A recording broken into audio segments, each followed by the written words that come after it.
I'm Dick Strawbridge, and along with my wife Angel and our 2 children, I got him. We're nearly 5 years into restoring this once abandoned chateau. There's something quite sort of majestic about it. I feel like you're in the clouds. It's been demanding, yet truly fulfilling. It's made me feel a bit mushy and like a bit emotional. And with thousands of chateaux in France, we're not the only Brits buying into the French fairy tale. Oh my goodness, it's amazing. So Angel and I are once again helping our fellow expats. This is a big old build. As they embark on a brand new set of chateau adventures. It'll be a roller coaster ride. No. But no matter what, I'm just going to try not to cry. these plucky Brits We're doing this with all the technological accomplishment of the ancient Egyptians. are determined to transform once unloved buildings into the most spectacular homes That is amazing. and live the dream as custodians of their very own castles. Today, we revisit some familiar faces. We need to get these big branches out. This is the biggest bit of branch, and then we've got an awful lot of logging to do on the other side. Who have plenty to do to impress their first winter guests. It's absolutely freezing today and there's snow possible tomorrow, so I'm feeling a bit anxious, just and a tiny bit stressed that we're not going to get everything done in time. One couple are looking to reach new heights We've got to do some proper construction today, haven't we? as they start renovating the last room in their chateau. We definitely don't want to get a heavy object jammed above our heads. And new chateau owners get a dose of reality That is really full. as they start work on a massive project. I don't really know yet what I'm supposed to be jackhammering. Maybe I should find that out.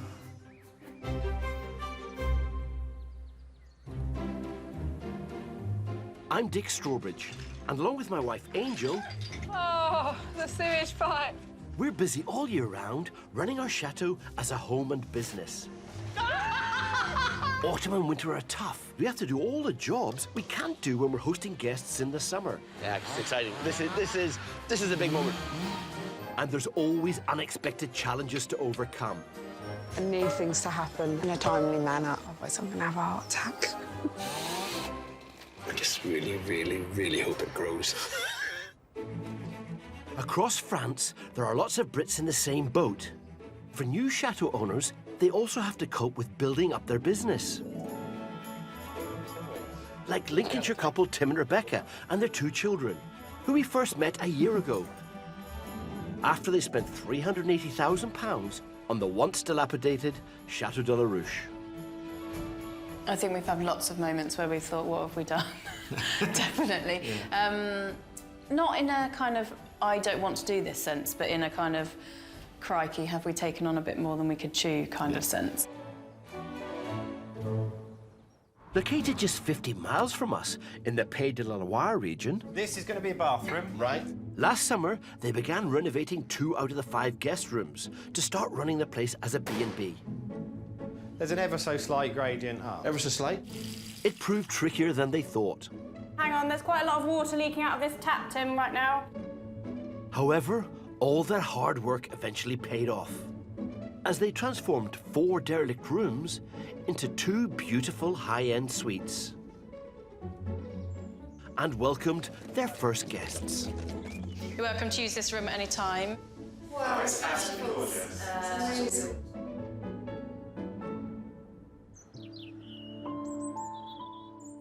Now winter is here, bookings have slowed down.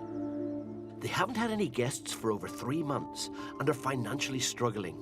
We're into loans from both sets of our parents currently and the credit card. It's kind of survival mode. We're kind of eking things out to get us through to next spring. However, with Christmas fast approaching, Tim and Rebecca have some good news. We've got some guests coming this weekend, so our first winter guests, bless them. These guys are coming over from the UK for 3 nights. It's a really important step for us. For any business, it's all about reputation. Tim and Rebecca need the chateau to look its best. But as their guests arrive tomorrow, they need to get their skates on. I can't feel my hands already. I think this is a good thing. First task is to clear the grounds of recent storm damage. Right, who's driving? So they've drafted live-in mate and helper Dale. Come on, Monty. The worst hit area is the entrance to the driveway, which is nearly 3/4 of a mile away.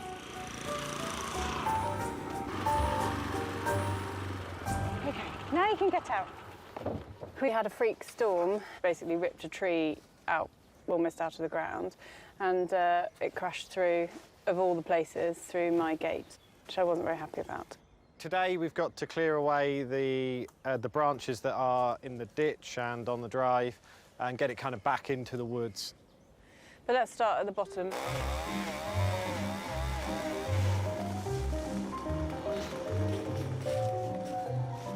God, this is a good workout. I'm knackered already. And it's a case of all hands and paws to the pump. Go on, take it away. I don't need it left here. Being outside's nice, so we've been doing a lot of inside work, so getting outdoors for a bit is good fun. Can you get this bit off? Tim seems to be enjoying the challenge, as does Dale. Ride it. Ride it. Yes. But there's a lot more clearing up to do if they want the place ready for their winter guests. We need to get these big branches out. This is the biggest bit of branch, and then we've got an awful lot of logging to do on the other side.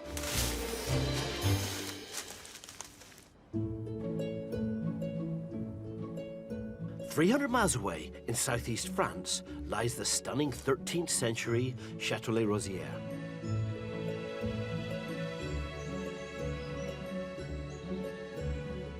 It has 20 rooms and is set in an incredible 130 acres of land.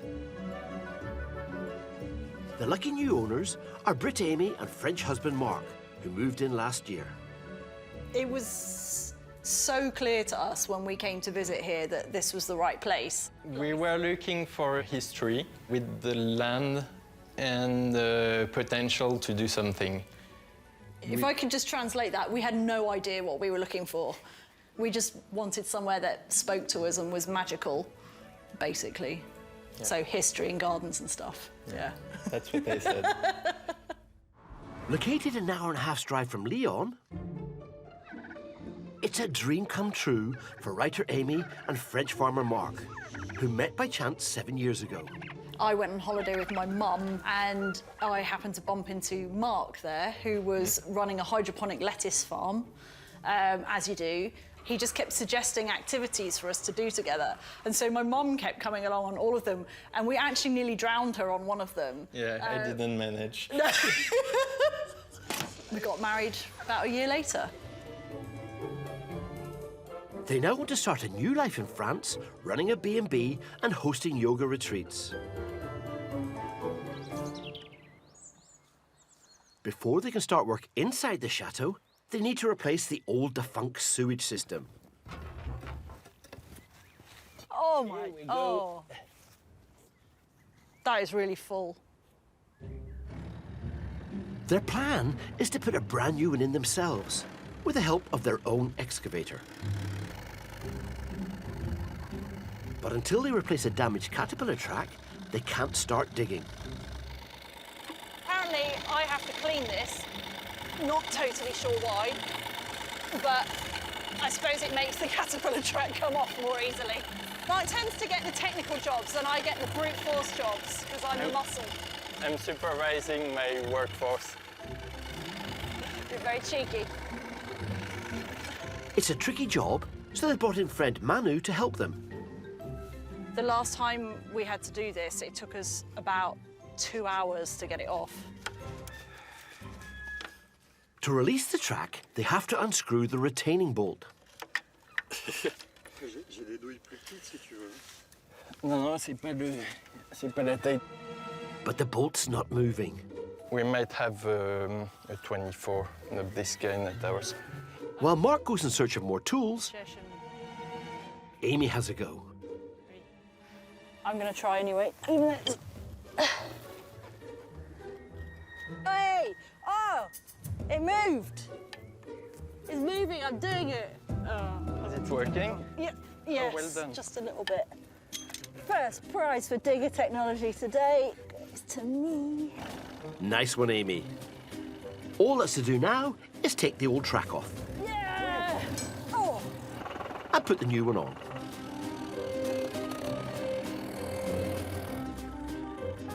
is it? Yeah. Perfect. Yeah. Bravo. Did it. Good teamwork, Amy.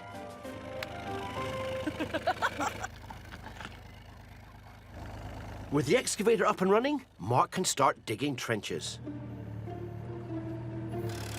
It's just the start of a much bigger plan. They want to create giant eco-friendly filter beds at the edge of the forest to purify their waste. We've been digging 2 ponds right down the bottom of the slope, and the ponds will have gravel and then reeds planted in it, and the reeds will digest the sewage, and any clean overflow water will just flow into the forest. That's how the system works. The more difficult bit, and the bit we're a bit concerned about getting right, is moving the sewage from all the buildings. Connecting pipes from the chateau 100 metres down a slope to the waste pond is going to be an epic task. If we don't do this task, then we can't set up bed and breakfast, we can't set up a retreat centre, we can't do anything, because until you've sorted a fundamental like the sewage, you ain't going anywhere.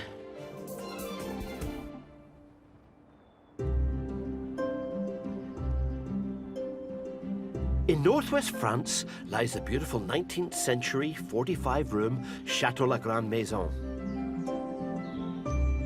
Located a stone's throw from the Loire Valley. The chateau is run as a luxury guest house and is home to musicians Ben and Billy. We really do have regular moments of going, wow, this is incredible, isn't it? And we do pinch ourselves. You know, we might take a cup of coffee up onto the balcony and sit in the sun and look out at the land and the river. That's really special. And just say, this is incredible. Last time we followed them, they transformed the chateau's south wing with a bit of help from yours truly. That's a talking piece. Yeah. They created an events venue and dining area, Thank you for coming. which proved to be a great success.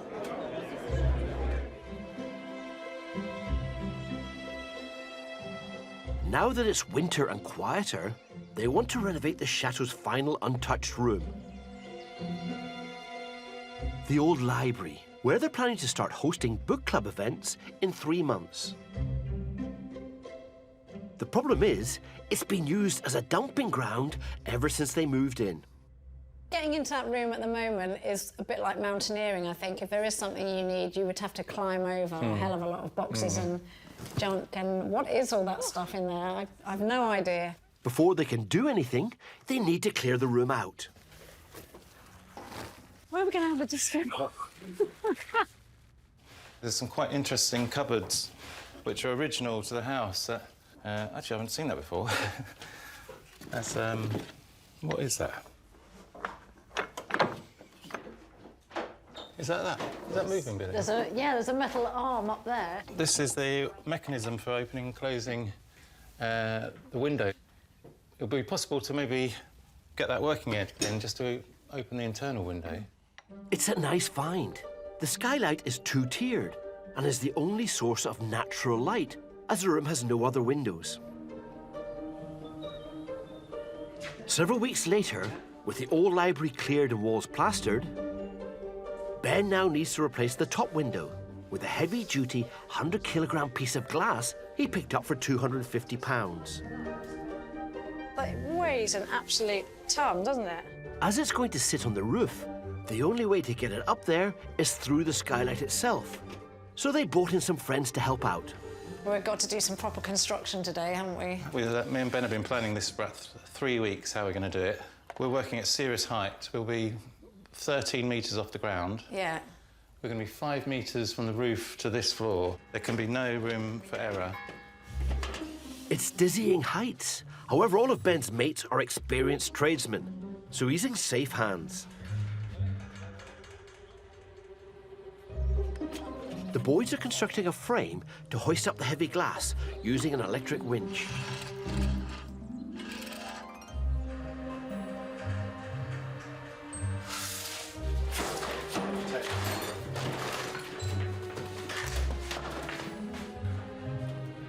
They secured the glass with ropes.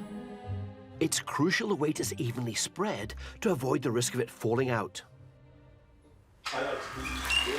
OK, there, they'll do.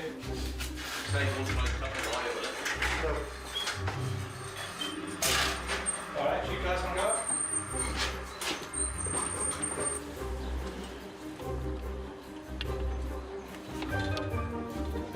Having got it up safely, they now have to fit the glass in place. Try and keep it around the outside. Oh, cut towards me then. It's got to come this way a bit. Oh. OK, hold it there, everyone. OK, I'm good here. Great job. The whole plan has worked seamlessly. With only the frame of the window to seal in, it's mission accomplished. Wow, the light's literally glowing out. It is so much lighter in here, isn't it? Ah, yes. Fantastic. Yay, That's fantastic. really good. Really happy with that. Stage 1 complete. They now need to get the interior window working, which could prove a lot trickier.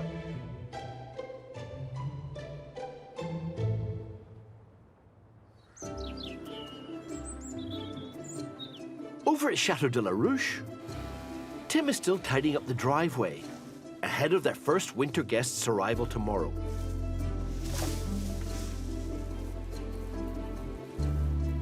Rebecca has an idea to make the chateau look extra special. I'm going to go foraging for some bits and bobs for some kind of festive floral archway over the front door. We have got paying guests coming and I want it to look amazing when they rock up. I love decorating the house for Christmas. It's one of my favourite things. So, yeah, really looking forward to it. Foraging is one of Angel's favourite pastimes. OK, brilliant. Throughout the year, she collects a host of things from our garden to help bring our chateau to life. That's good. We are getting somewhere. And there's no time more special than winter. It is just such a lovely, easy, cost-effective way to make your house into a bit of a winter wonderland. Rebecca obviously shares Angel's passion. What am I doing? I'm at the tree. And there's one festive plant she's on the lookout for. Mistletoe. We've got loads of mistletoe, actually. This is a really good tree for it, but there's quite a lot everywhere. Right, I might see how far I get with that lot, and then I can always come back and get some more. Hello, my love. Hello, do you want to kiss? I can't stop. Great to stop. Oh, okay. Great. There we go. Oh, you got a wet beard.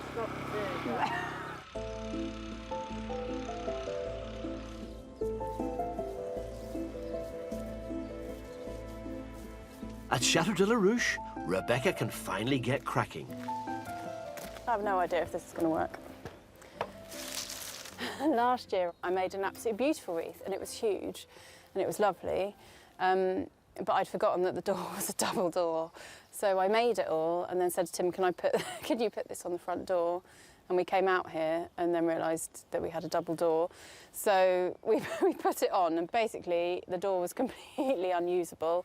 And the only way you could get out of the house was by ducking down and crawling underneath the wreath, which is fine if you're us, not so fine if you've got paying guests coming in. Rebecca's going to make sure there's no repeat with her archway. There's going to be a lot of cable tie initially to get the initial structure, and then hopefully I'll be able to weave a few sticks through. I need it to be strong because I need it to withstand weather. Okay, that's a start. I feel like it's slightly... When the guests arrive, I just want them to be kind of wowed and for it to be really festive looking and special. And it's kind of their first impression of the chateau, really. And I just want their whole kind of weekend to be really treatful and beautiful. So hopefully this will kind of set the tone for it. Fingers crossed, Rebecca.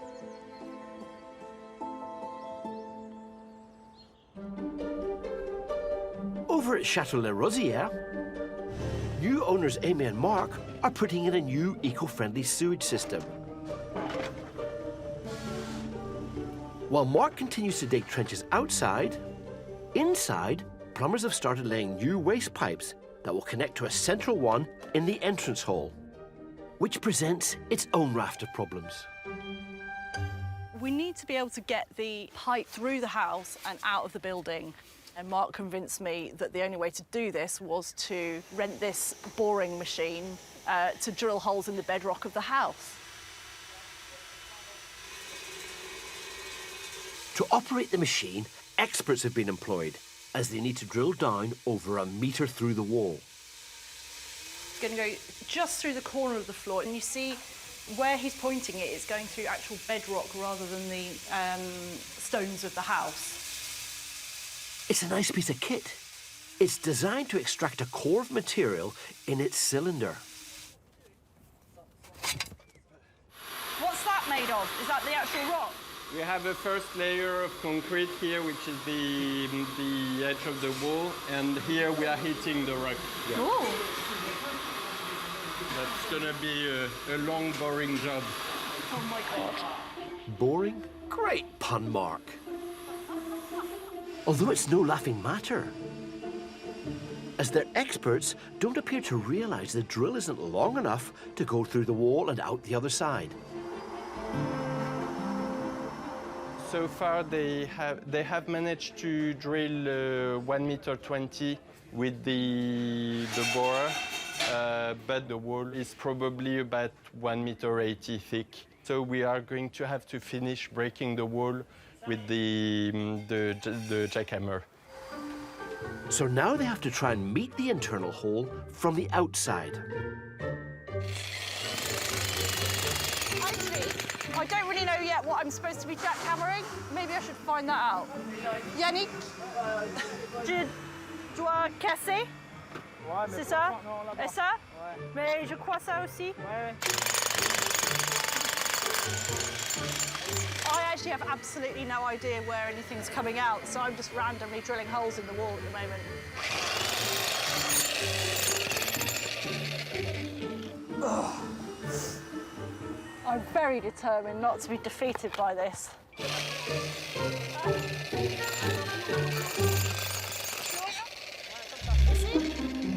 It seems Amy is not the only one who doesn't know where the hole is. Basically, they dug it at a much steeper angle than I expected, and so I think they've gone too low under the bedrock. I rarely understand much of what's going on, so just rolling with it.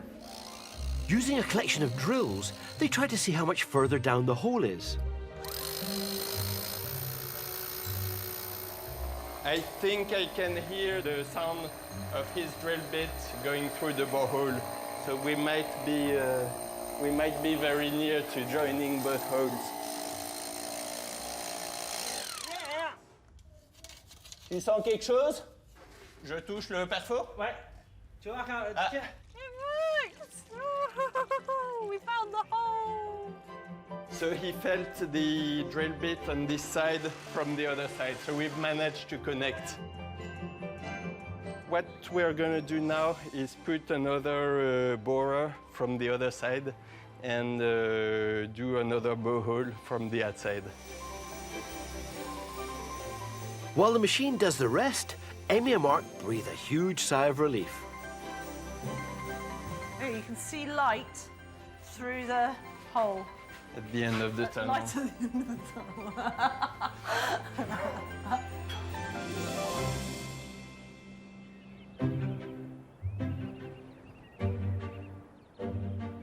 At Chateau La Grande Maison, Ben and Billy are restoring their old library to host book club events. They've put in the first part of the two-tiered skylight. Now they need to get the interior window working. So I'm checking in to see how they're getting on. Hey, How you doing? Oh, good, Good, thanks, Nice yeah. to see you. Progressing well. First things first, where are you? We're in the library. Done loads already. We had great fun putting, that's over 100 kilograms, that window. We had great fun putting that in. So what our plan is now with the window is to leave the top window fixed and get the inner window working. And you're going to put a mechanism in that so it opens? There is a centre, the centre window. Oh, that's the only bit that opens, only the middle part of it? Yeah. It lifts upwards, correct? So you're looking Yeah. at the top side there? Yeah, we're looking at the top. Good. So that opens like that. Oh, couldn't get easier than that, could it? And I don't know, can we get the mechanism working that's in the cupboard? Yeah. Yeah, shall I show you this mechanism? This is the fun bit because it looks great. If it worked, that would be even better. So we showed you earlier the bar. So that bar moves up and down, and it's controlled by this mechanism in the cupboard. Oh, you have to love it. It's a lovely thing, isn't it? When you turn it, how much does it move? Make it go up and down. Okay, I'm just lifting off the catch. Okay, here we go. Now I've hit the cupboard with the handle, so what should I do? Yeah, Lock put that that on and then reposition that. It's a little bit tricky at the moment because the cupboard is in the way for the handle to go all the way around. It's kind of... What you have to do there, mate, you get a ratchet one that goes on there. You know, like... Oh, yeah. Yes, that's a good idea. Oh, yeah. An old car ratchet, you'll find one on the internet somewhere, yeah, cheapest chips for that size. And by putting the ratchet over the top of that, you can go juk, juk, juk, juk, juk, and ratchet it up and down, which means that it can be permanently in place. If you have something that you have to remove, it gets lost, it doesn't get used. Can you show me how much it moves the bar? Oh, yeah, we got bar movement. I'm jealous. Do you know what's really interesting? I've actually got a mechanism a bit like that I bought at a Vide Grenier. I didn't know what it was. So down in my workshop at the minute, I've got something that looks a bit like that. Don't go away, don't go away. Hold the line a second, hold on. Yeah, no problem. I'm always buying stuff that could come in useful. As when you own a chateau, you just never know. The handle idea was really good for the mechanism. Yes. Yeah. If it could be ratchet. Yeah. If we can't find a ratchet, we could always make an extension. Hello? Hi. Look what I've got. Oh, wow. Very similar. Oh, that's cool. Great. I bought it for €2 in Vide Grenier, and I bought it because it had JM, and a mate of mine's called Jim Milner. That's great. So you bought it without knowing what it was? You just thought, well, that looks interesting. I wasn't quite sure what it was. I thought it was for lifting things, but the mechanism makes sense now that I've seen yours. Yes, Oh, yeah, that's great, brilliant. brilliant. So we've solved a mystery as well. That's brilliant. But be very aware about getting rid of anything, because one day, you will need it. Yeah. You have to go and try. Can you imagine going and trying buying one of these? Yeah. Yeah. They don't make them like that anymore. So your window now and all of that side of life, that looks brilliant. Thank you very much. Hey, listen, lovely to talk to you. You take care. Yeah, speak to you soon. Be good. Take care. Bye. Cheers. Bye, Dick. Cheers. I tell you what, it's really nice to find someone else excited about our mechanism. Got someone to talk to about my mechanism now. I really hope they can get it all working properly.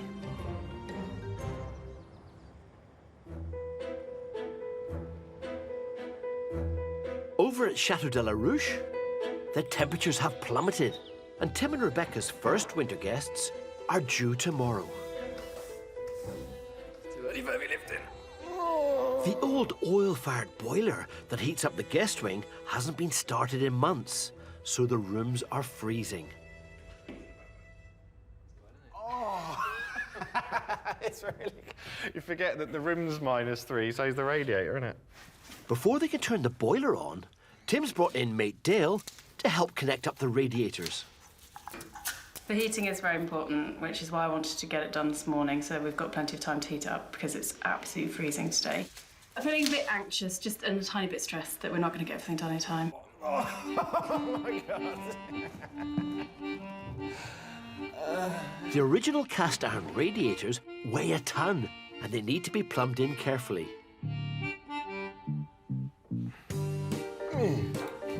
With all the radiators in and sealed, it's down to the boiler room to start pumping water through them. Dale, do you want to just run upstairs quick and keep an eye on those 3 rads? Here's hoping for no leaks. So the noise has just changed, which means, I don't know what it means, But when the noise changes, it means the system started to fill up. I am just releasing the pressure in the radiator so all the air can get out. Is he still up here? Tim? Yeah? Are you still getting air out of yours? With all the air out, the system is now filled with water. Let's hope there's no puddles. Yeah, I'm down in the honey tree. Oh, OK. With 3 separate floors to negotiate, there's lots to check. Did you get water out the one in the garden room bathroom or not? I forget the names. I've only been here a year. I'm now hearing water running into the rad. The old switcheroo. This room is the garden room, so this is where we've got guests this weekend. So this rad really needs to work. Are they all done up here now, Dale? Oh, it's got water. Oh, nice. It's looking good. Water's being pumped into the radiators. The challenge now is getting the boiler working to heat them up. The boiler's old. They're very simple. And all it does is blast diesel into it and set it on fire, as long as the old beast fires up. After sitting idle for almost a year, it's crunch time. If it doesn't work, they may end up losing their imminent booking. Hey! Has 2 noises again, I don't know what they mean. One noise it starts, and the next noise is the proper growling. And you can hear that now. And it's so good that you can actually see the flames of the boiler. Yeah, you can see that that's burning away. Is there heat? It's, well, feel the pipe. It's not cold. Lukewarm. All right, come in here. Come and get hold of this pipe. That pipe is just slightly more than lukewarm. Yes, that's Yeah? definitely better. OK, good. Good work, Tim. It's a big relief all round. And one less thing to worry about before their guests arrive.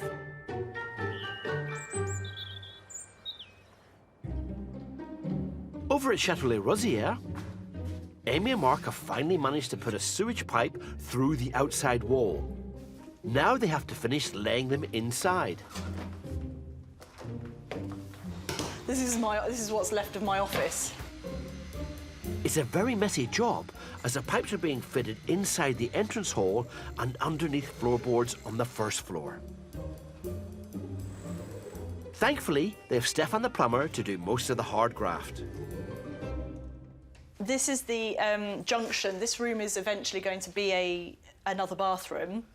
And so it's Stefan's idea that we put the junctions in now, even though it's going to be maybe another year until we actually do the renovations here, to save us having to rip up the floor again. Stefan's our best friend. It's a smart move. But now Amy and Mark need to get involved to help connect the pipes between floors. We might need you to lift it when we fit it in. Yeah. And then we'll tell you to push. OK. OK, thank you. Because it's going between the 2 floors, it needs 3 of us to push the pipe together to glue it. And it's really important that we glue it well, or we get leaks. We don't really want sewage leaks in the walls of the house. Mark and Stefan line up the pipes from below, while Amy prepares to push from the first floor.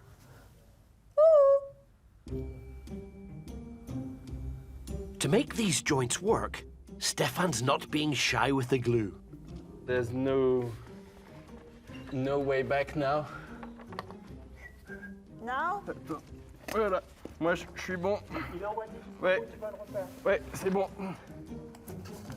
Now? Dis à Amy s'il faut qu'elle pousse. I'm leaving. OK, it's all good. Sorry? All good. OK. Well, it all seems to fit together. Now we need to wait for it to dry completely during the night. And hopefully we'll see if it's completely watertight. It's quite a work of art, that. C'est impressionnant. Tu es un artiste? Oui. After leaving the glue overnight, it's the moment of truth.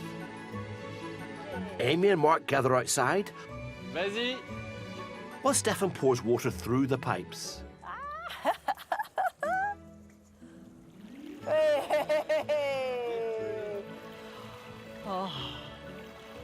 that's such a relief. Just think of all the poo that's going to come running down there. We are one step closer to being eco-friendly. It's a great start, but with more trenches to dig, pipes to lay, and sewage ponds to build, this huge project has only just got going.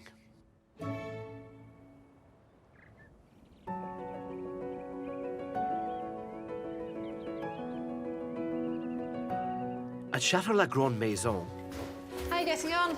Looking good. Ben and Billy are preparing to put the internal part of the skylight back up in the library. And rest them on here, lift it up, and then just lift it into the slot on the way up.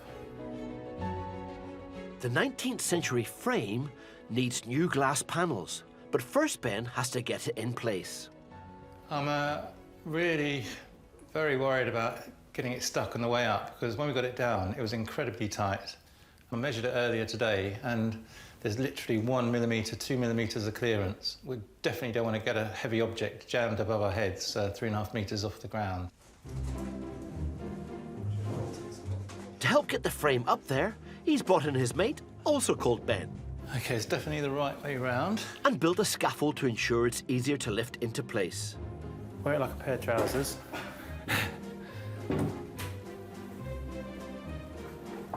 Logic has it that if it came out, Yes. That's a very good start. it has to be able to fit back in.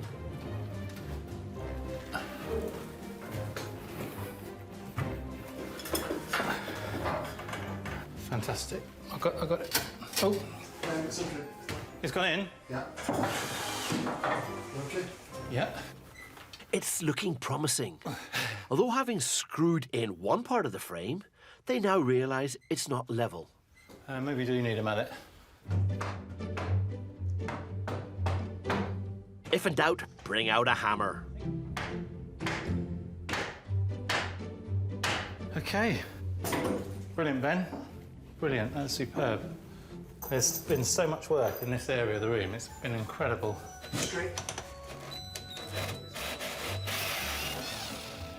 He's not quite finished yet, as he needs to add a ventilation system as the glass on the roof is fixed. Right, that'll fit perfectly. I may need to fit the hose from the other side, but that's going to be great. But it'll all be for nothing if once all the glass is in, you can't get the mechanism working. You get the chains back up and we're ready to test it out.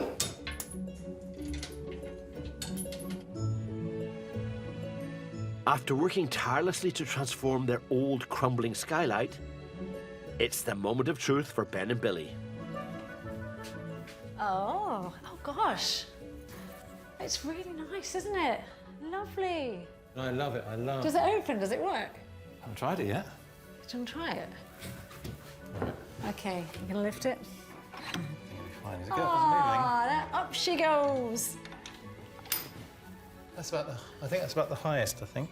It's so much lighter than it used to be. It's really good, really good. I love it. So much work in that little square, metre and a half square. It's a positive start, but there's a lot of hard work ahead before this room is ready to host a book club.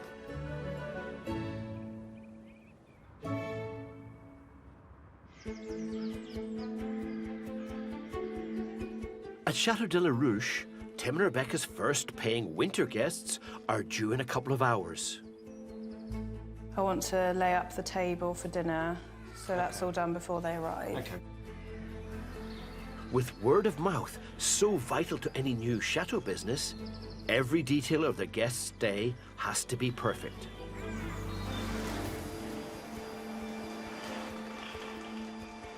Sorry for walking on your stairs. Now it's a race against time to get the guest wing spick and span. Just looking and thinking, what do I need to do?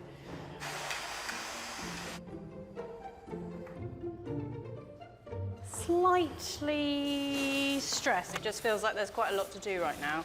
Get a sweat on. The heating's on and the house is actually warm. This is how real people live. Real people with heating and money. Is there time for a mistletoe kiss? At least your beard's not sweaty today. I do the making pretty. Tim doesn't do making pretty. He doesn't get it. He can clean while I make pretty. He may not do pretty, but at least he does hoovering.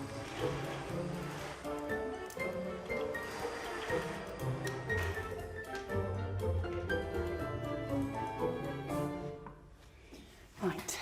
Job done, just as well as here are the guests.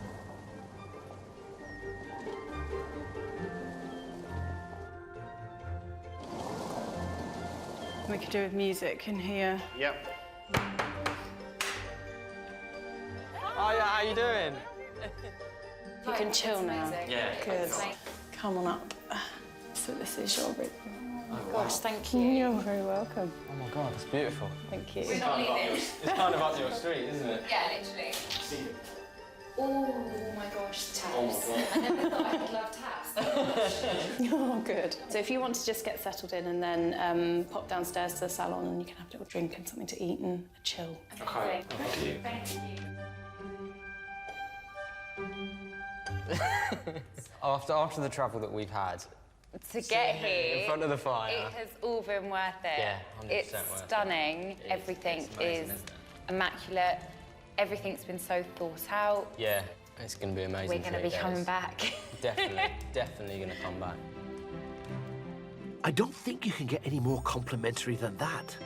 Rebecca's extra special touches, both inside and out, have proved to be a big hit.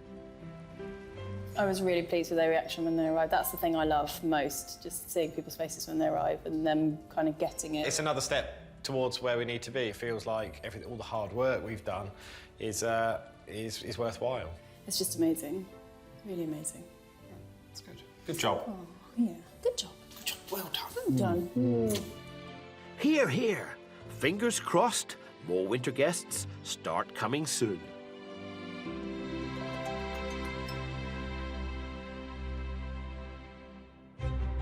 Next time, Billy. Ben and Billy make an amazing discovery. Almost perfect. Oh my gosh. No, that's perfect. And call on Angela to lend a hand. Like an old friend coming back for tea with a trailer. Mind the chandeliers. Tim and Rebecca start their next renovation, There's definitely worse jobs. but don't always see eye to eye. Do you not like it? No. What don't you like about it? Everything. And Amy and Mark continue work on their monster project. We have a digger. How hard can it be?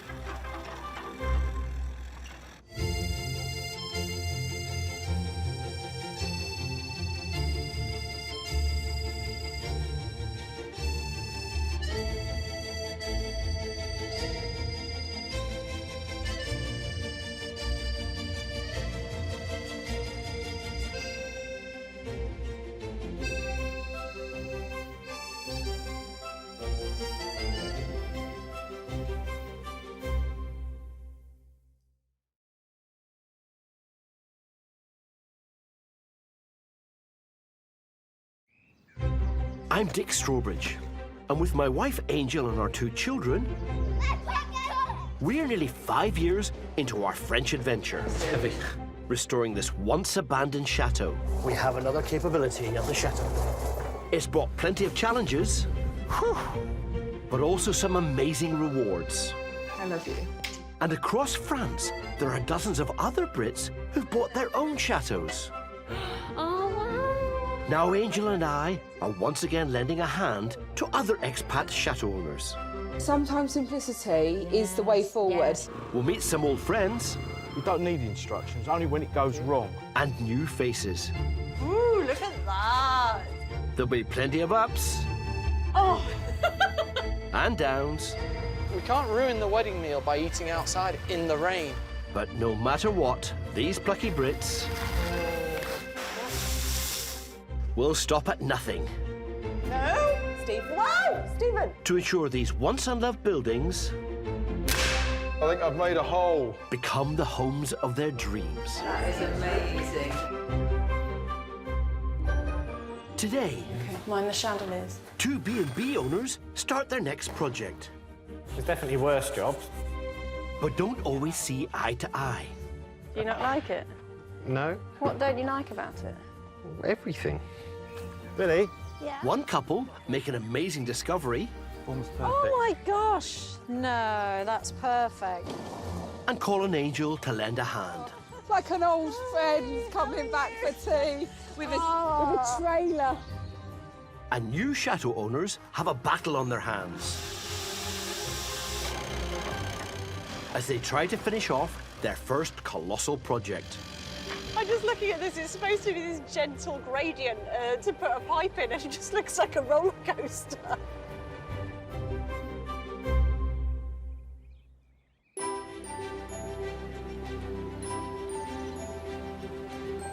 Trying to build up any chateau business takes time and money, and can be especially tough during the winter months.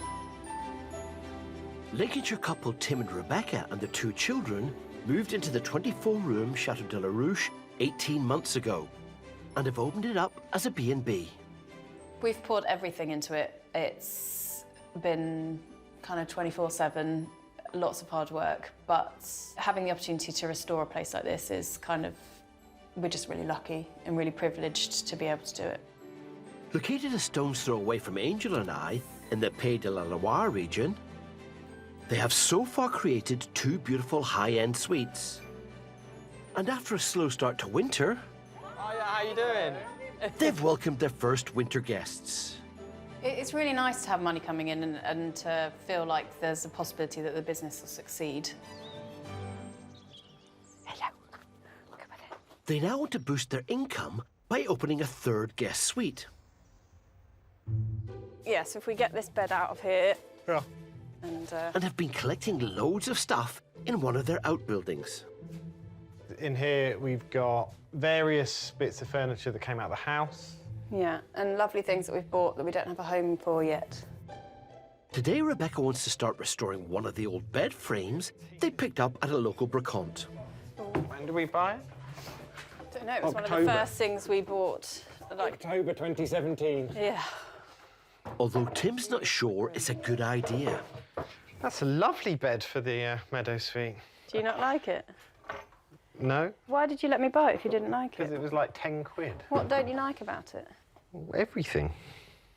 What is there to like about it? I don't know, it's fine.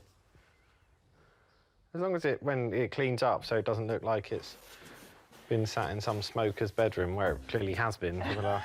You've been sat in a smoker's bedroom. It'll be fine. It'll be fine. I'll make it look beautiful. Oh, don't break things. To grip on this, I think. It's really awkward, isn't it? That's better. It's probably untold disgustingness going on our hair now. The new room, which they've named the Meadow Suite, is targeted at families, as it has 2 bedrooms and a large ensuite. It's on the ground floor, so at least they don't have to take the bed frames upstairs. Look, it's going to look lovely green. What do you think? Yeah, I'm all over that. Oh, there's no point asking you, is there? No, come on, show me. No, no. What's the other fabric for? The other fabric is for cushions. The thing is, I don't think my eyes see it the same as yours. No, I don't, because your eyes are special. Yeah, it's your choice.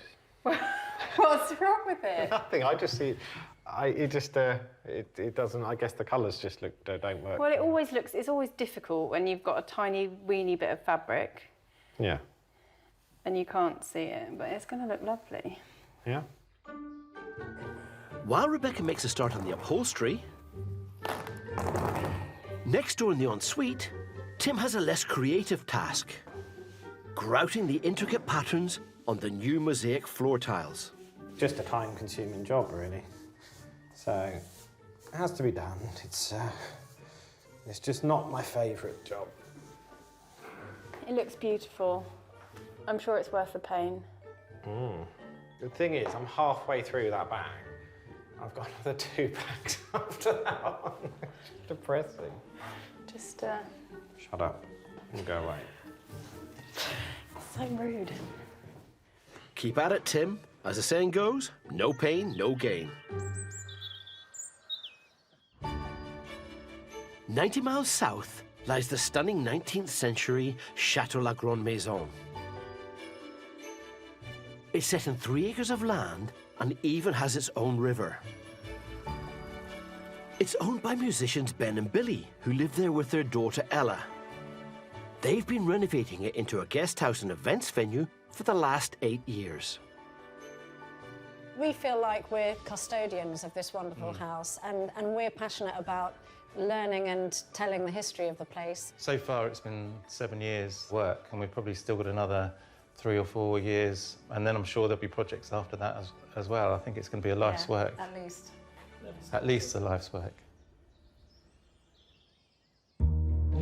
Located a few miles from the Loire Valley, the next room to be refurbished is the old library, where they want to start hosting book club events. It's proved to be a tricky job, as most of their time has been spent restoring the old skylight. I really love it. Well done, well done. Thank you. Excellent.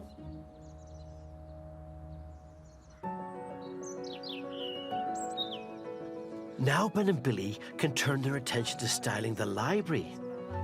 They're planning to celebrate the past, including the renowned botanist who lived here in the 19th century.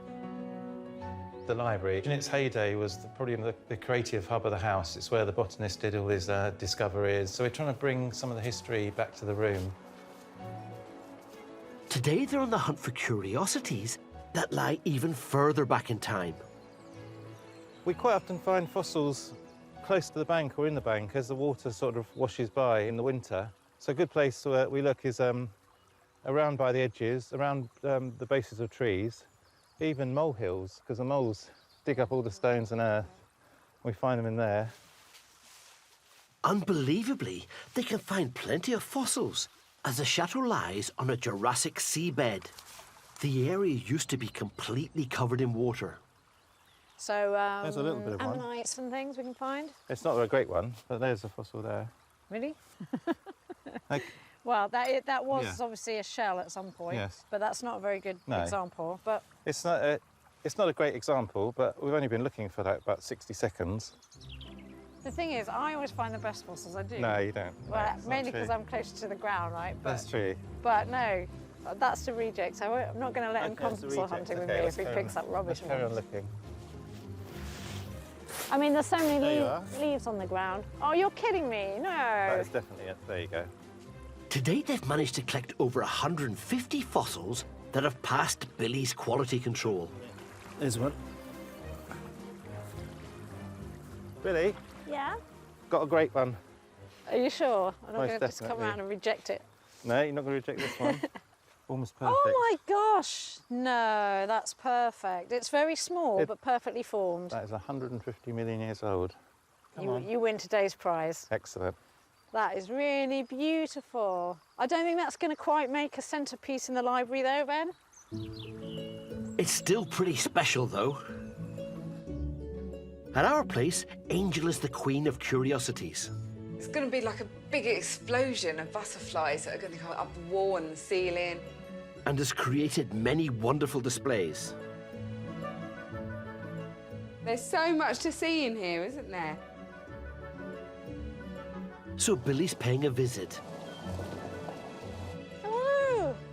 Ahoy! to see if Angel can come up with some creative magic for her fossils. Like an old friend coming back for tea with a trailer. Oh, no, this time the trailer. Oh my God, it's all right. totally live. Billy's hoping to display them in an old second-hand coffee table, but needs some help converting it. I actually wrapped this up like a Christmas parcel.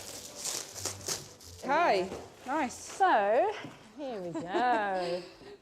Right, okay, so I see. So you've got 2 bits of glass. 2 bits of that glass. just fit into yeah, there. just sit in there. Okay. So I'm thinking of your maybe like the relic cases, the old display relic cases. Yeah, here I know could be good. exactly. Gorgeous. Oh, I love a display cabinet. I can't wait to see what Angel comes up with.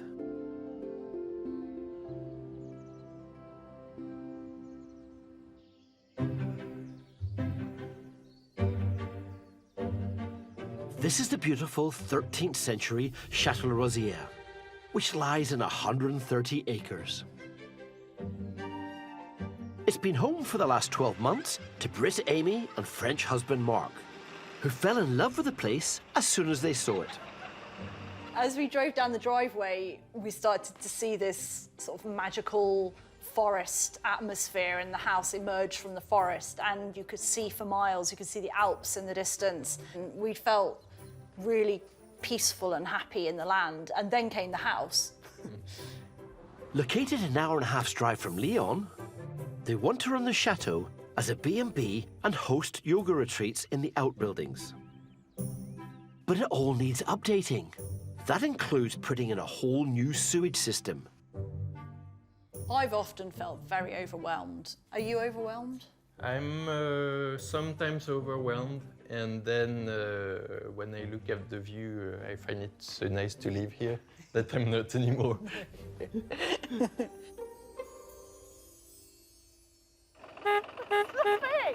Leave it there!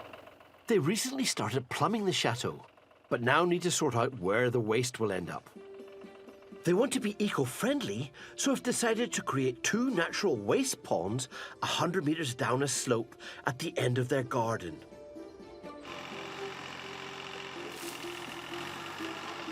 It's taking a bit longer than I'd hoped down here. The thing was we had some ash trees growing around, and ashes drink water, so we had to cut them and move them out of the way, and we'll plant other trees nearby instead that will not plant their seeds in it and won't drink the water and destroy the lining and things. Cutting down ash trees is just the tip of the iceberg on this massive project. We are down here because we're going to put 2 sewage ponds side by side. Pipes are going to run straight up where the tractor lines are, and then they branch just below the wall around the original fortification, and there will be pipes that go off to every building, so that this will be the sewage pond for all the buildings. It's an epic task, and they're planning on doing most of it by themselves. I mean, we have a digger. How hard can it be?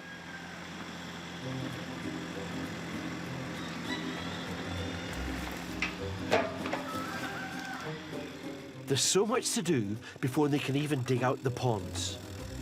Mark has to remove the tree stumps.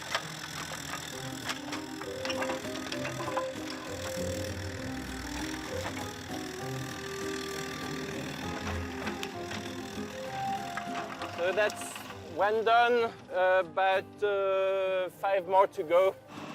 Amy's job, meanwhile, is to get rid of the branches through a wood chipping machine. But she's already struggling.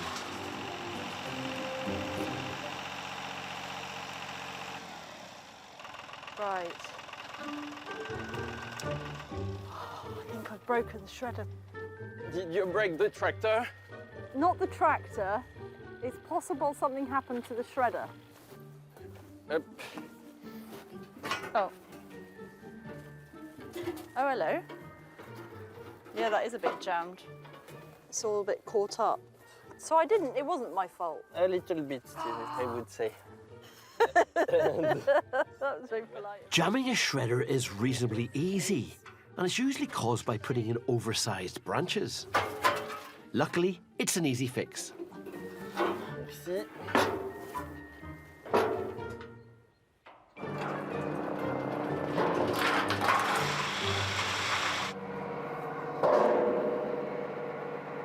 Amy. Stop, stop, stop, stop, stop. I stopped, I've stopped. I don't know why it keeps jamming. It wasn't even a big bit. Smoke is not a good sign in a machine. Oh, yeah, there's still a bit in here. Hold on. I can't reach.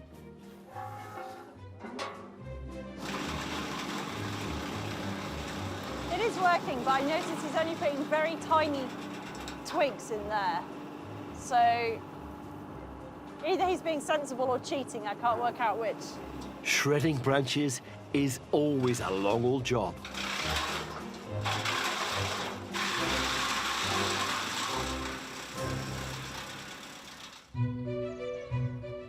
Over at Chateau de la Ruche, Tim and Rebecca have moved on to cleaning the floors of their new Meadow suite in preparation for varnishing it later.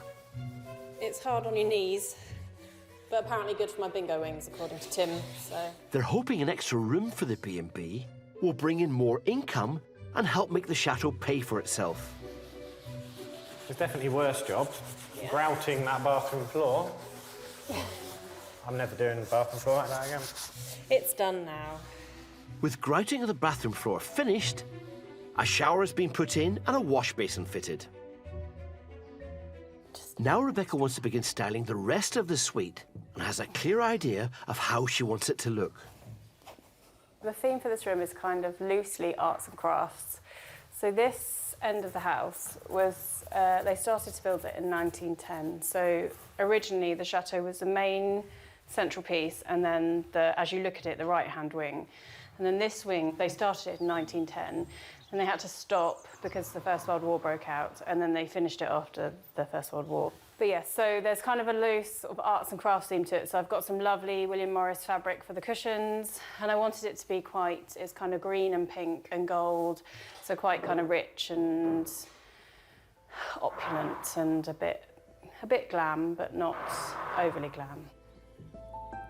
First stage of her vision is to finish off upholstering the old bed, which she is covering in green velvet fabric. Very physical upholstery. It looks easy, but it's really hard work. That looks good, doesn't it? Yeah, I think so. I need to put the trim on and then we'll see. Yeah, it's cool.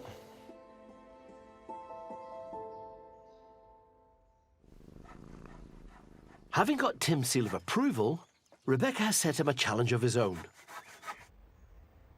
An electricity meter sticks out of one of the walls, so she wants him to find a way to hide it behind a specially commissioned picture of their chateau. So the plan is what? How are you building this box cupboard thing?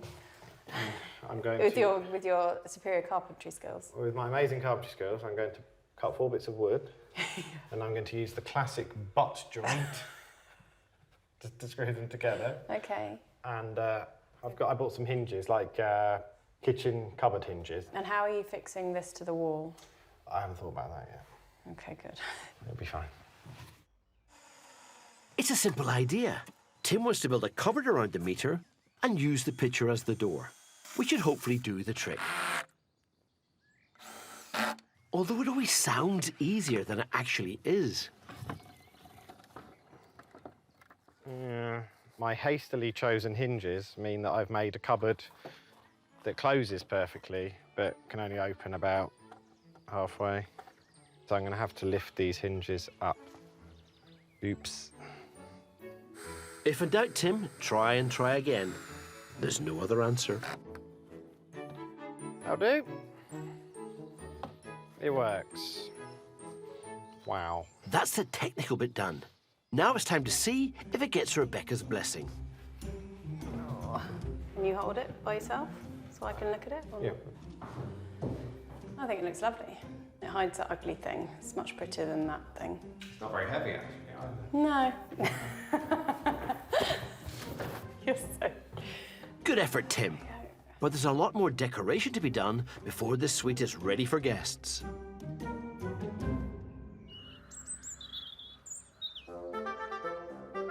Over at our place, Oh, gorgeous. Chateau owner Billy is hoping Angel can help her transform a coffee table into a 19th century display cabinet for her collection of prehistoric curiosities. Oh, wow, these are boo-boo-doo-doo-doo. In our area, in the garden, we find ammonites, fossils, Stone Age tools. So these are from your garden? Yeah. That is amazing. I cannot believe it. In terms of free art, could It there doesn't be get anything any. better? It doesn't get any better, No, does it? no. Especially, you know, it's a bit corny, but you always think, you know, your chateau chose you, yeah. Yes. And you know, with the wallpaper museum, the walled garden for Dick, you know, I always feel there's a romantic story that we were meant to find this chateau. I think for you, I feel like a bit of the same. I feel that too, yeah, as well. It's like a little piece of paradise that we live next to. So basically, you have got a museum. So, yeah. This is incredible. For the display cabinet, Billy has brought along her own material. I think, especially seeing this red now, that makes me think of the old Victorian sort of curiosity cabinets, because they were really dark and rich, weren't they? Yeah. And do you think, I mean, I was wondering if it might look a bit flat just on the wood, or whether or not to maybe pad it a bit. I like, you know, those sort of relic jars they have here. Oh, I see. I don't know if it maybe a little bit of padding might Do you know work, what? or... I've got oodles of Dacron. So like this spongy stuff that you would, when you do chairs, you do it to smooth it over. Right. However, you may not need it. It may sort of add a shadow to them that you don't like. Because the display cabinets that I've got upstairs, I've just laid them sort of flat. Over the years, I've built lots of display pieces for Angel. One of her favourites is kept in our boudoir suite and is filled with some of her most treasured possessions. So this is just one of the display cabinets. So I've got some ration books in here. Yeah. These are look at this. Hang my nylons. Hang my nylons. So you take that with you on your holiday. Oh, there's teeny tiny pegs. Adorable, isn't it? And there was a time in my life that I used to wear stockings every day. Wow. Every single day. It's a commitment. Yeah. Now I'm permanently in green trousers, boots. My life has changed. But one thing I just want to say on here is that actually what I did was literally varnish the piece of wood underneath. Yes, the wood itself looks so nice. You don't need anything else, do you? Yes, so sometimes simplicity is the way forward. Yes. We've got And that is the way Angel is planning to tackle Billy's display table. Okay, this is the stuff you mean, isn't it? So. The first step is to see if padding will enhance that all-important look. Okay. Do you know, I'm not... Yeah. I'm not sure now. I think you need cleanness, I think you're right. I think you're right. I think I like the idea of the sumptuousness, but then once it's under glass, you're not going to be... It's not going to be touching it. Yeah. So it's only what happens when you look at it. It's whether, from my perspective, it's whether you want to have a really decorative object or you want to keep it true to how they used to display curiosities. And it was much more just letting people know the information. Yes. I mean, you know, this and on these its are quite own, weighty, aren't they? So they're actually already pulling down on that. Yeah. Let's just take the Dacron off and put this back on. Right, is that long enough to... This is so much cleaner already, isn't it? It's better. Yeah, I think so. Do you like it better? I do, you're absolutely right. It's much cleaner, flatter line. And now they stand proud instead of sinking back into it. I think that's it. That's your classic less is more definitely working there. I knew Angel would come good. Can't wait to see what else she's planning.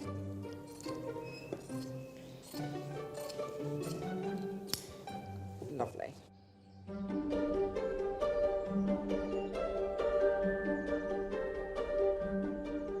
In southeastern France, Amy and Mark's eco-friendly sewage system is taking shape. They've disposed of all the ash trees and dug out the waste ponds. Today they face a different challenge as they want to start digging trenches for the pipes. Pull it tighter because the wind is blowing it. That's not going to be a straight line if we leave it like that.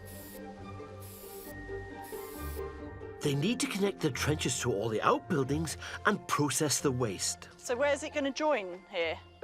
Down here into that poo box. They also have to work their way down a 100-metre slope to the filter ponds. One of the difficult bits is we're up here on the mount of the medieval castle and the ponds are down here. So actually the slope isn't overall a big problem, but we have a long bit on the top of the level to get through. So we have to make sure that the slope continues to descend. So that's what I'm relying on Mark and his amazing mathematics to calculate. I'm a perfectionist, me. It's going to be a big job. There's a baby pigeon on the doorstep, Mark. Just be careful. The trench has to get deeper as they cross the lawn. With Amy busy digging, Mark needs to make sure the trenches are sloping enough to allow gravity to do its thing. I need to check if the slope is right. So for that, I use my spirit level. I take the the horizontal along the pipe, and I just measure the gap between the pipe and the horizontal. So this spirit level is 80 centimeters, which means that if I have a 5 centimeter difference between my pipe and the spirit level, it means it's a 4% slope. Let's check that. So actually, it's not so bad. I have 4 centimeters, which means that the slope would be about, well, a bit over 3%. So that's really good. With a slope like that, the sewage should run to the ponds freely. Although it appears Amy's unearthed a problem. How do you break rock?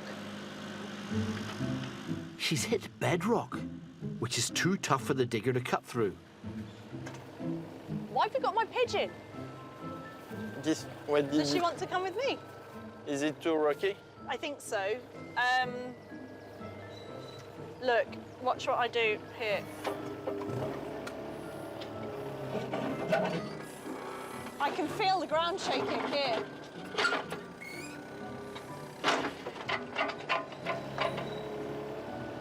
What do you think?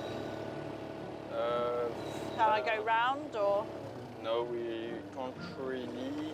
The problem is that we've come down and then there's suddenly a nice big lump of bedrock, so we can't continue the slope down, unfortunately. We need to measure the slope, really. Bedrock in the middle of their planned pipe route is the last thing they need, especially when they still have hundreds of meters to lay. No, so that's... Yeah, this bit is not so good. Yeah, here I have less than 2 centimeters on this portion, so we'll need to try and break this bit.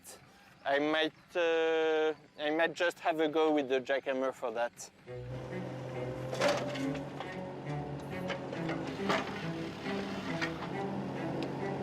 Finding a solid obstacle like this is a big blow, as they've barely covered 10 meters from the chateau. I'm just looking at this, it's supposed to be this gentle gradient to put a pipe in, and it just looks like a roller coaster. Maybe the sewage just gets up some speed so it can get over the bump. It looks like their big job is getting a whole lot bigger.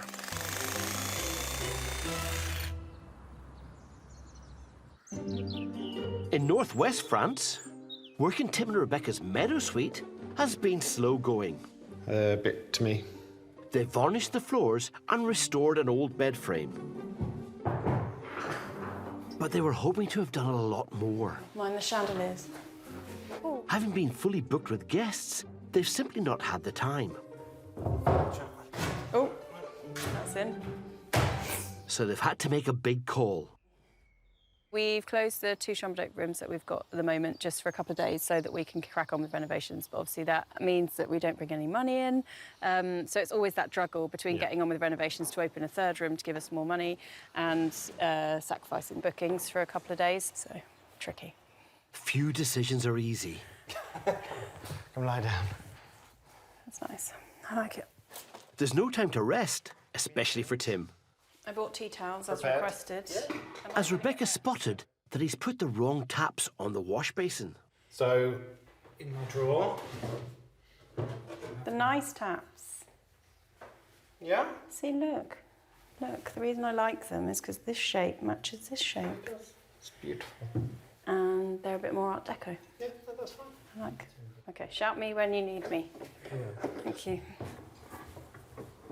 I've got a bit of a thing for collecting old taps. So whenever I'm always on the internet looking for old taps or buying them in brocants or anything like that. And I tend to, you can buy them when they've all been refurbished and they cost a fortune, or you can buy them in really bad condition and they're relatively easy to make work yourself. And we quite like them when they've got that kind of patina on them anyway.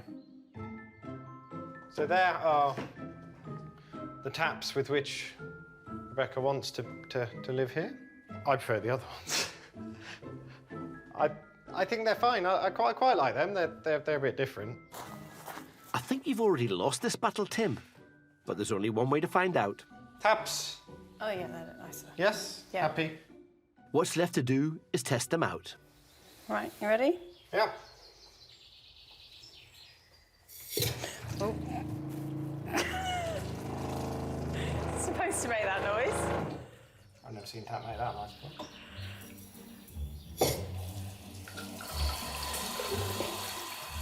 Hot's all right. Just turn it on a little bit faster than What's that?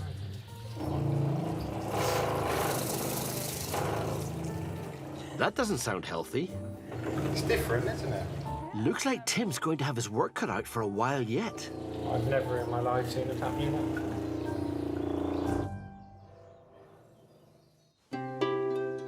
Over at our place, Angel's helping Chateau owner Billy transform an old coffee table into a 19th century display cabinet. How many hours of sanding have you done since you moved to the chateau? Do you know what? I've no idea. I don't know, 100? Billy's hoping once the curiosities are added, it'll be the centrepiece of the room. So tell me a bit about the library. It's going to be sort of multi-purpose, and I'm going to run a book club. So we're going to launch that. Amazing. And it's like a book club weekend. So it's a bit of, well, combining food with books, really. And the rest of the time, sitting, researching, reading, chilling out. So it's pleasure, but it is also business. Yes, it is, yeah. Yeah. It's both. Sounds like the ideal combination to me. With the sanding done, Angel gives the coffee table a dark varnish. But she's not finished yet. Lovely. As now she needs to attach Billy's material to the display shelf. That's looking nice, isn't it? And before it's even properly finished, they can't wait to test it on the table. There it goes. Go. And yeah. Well, there we are. Ah, of course, I didn't know where to put Oh, that's that looks gorgeous. Amazing. Well done, ladies. Now it's just a case of adding Billy's wonderful curiosities. And you're just laying them out exactly how I would do it, just straight lines, how I would expect to see them, you know. And you know what, when you put that bit of glass on, that is going to be a gorgeous moment for you. That's working for me. I tell you what, that really is. I love it. Well done. It's really good. Great. Thank you so much for your help. Good use of coffee table. Yeah. That was average. Yeah. An average coffee table. You made an average coffee Superb table. historic display. That's going to make the room. It's certainly going to look impressive once Billy puts the glass on at home. The idea of coffee table meets display cabinet has come together brilliantly. It's going to really be a nice centrepiece for the library. It's going to really echo the theme of sort of curiosities and science. So it's great. It can be better. Travel safely, and I'd love to see a picture of the coffee table in situ. I will see it. I'll send you a picture. Please. Thank you so much. Bye. Take care. I'm looking forward to seeing what other plans Billy has for her library.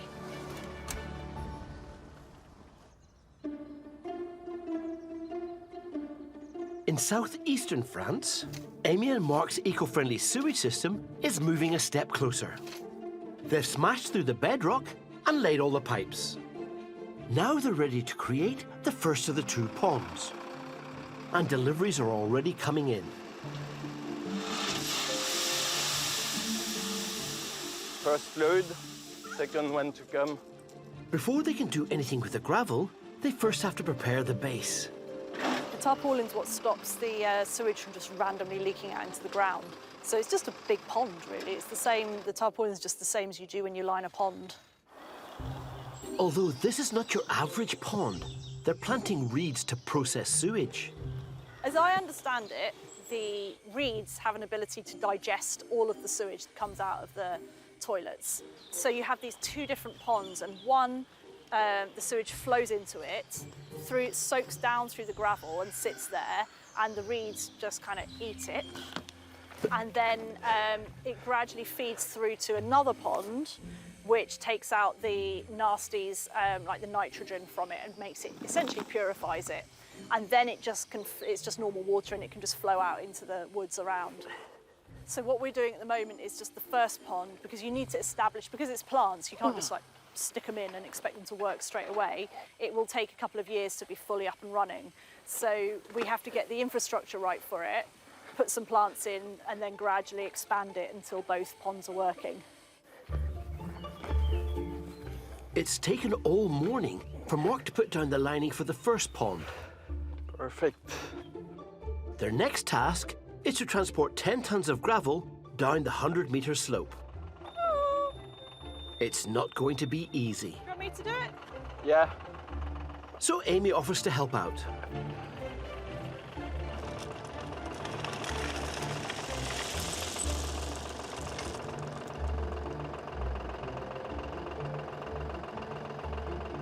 Jobs like these require a very steady hand.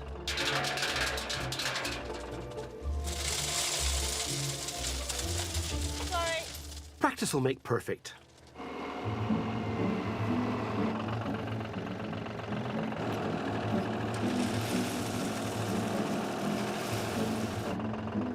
To help speed things up, they've roped in mate Kate.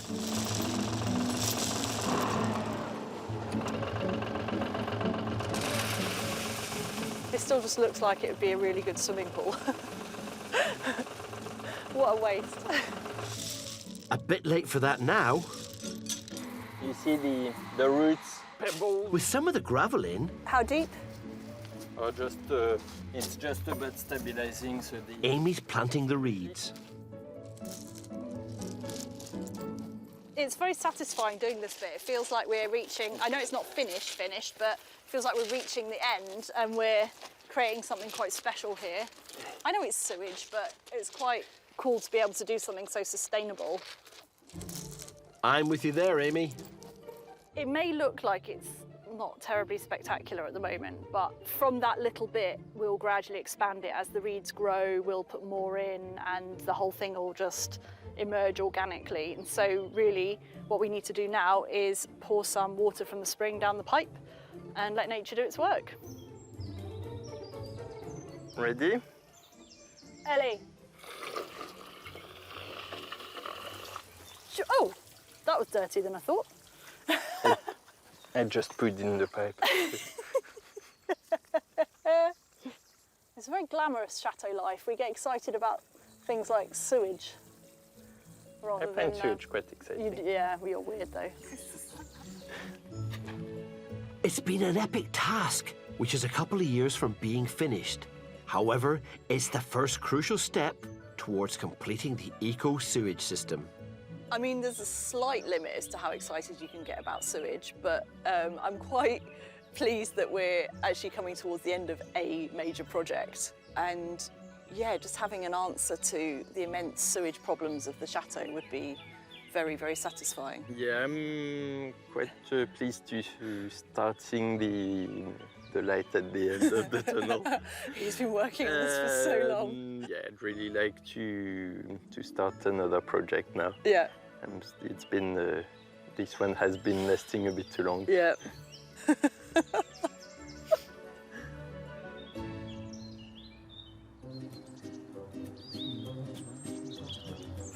In northwest France, Right. Yeah. Tim and Rebecca are close to finishing their new family Meadow suite.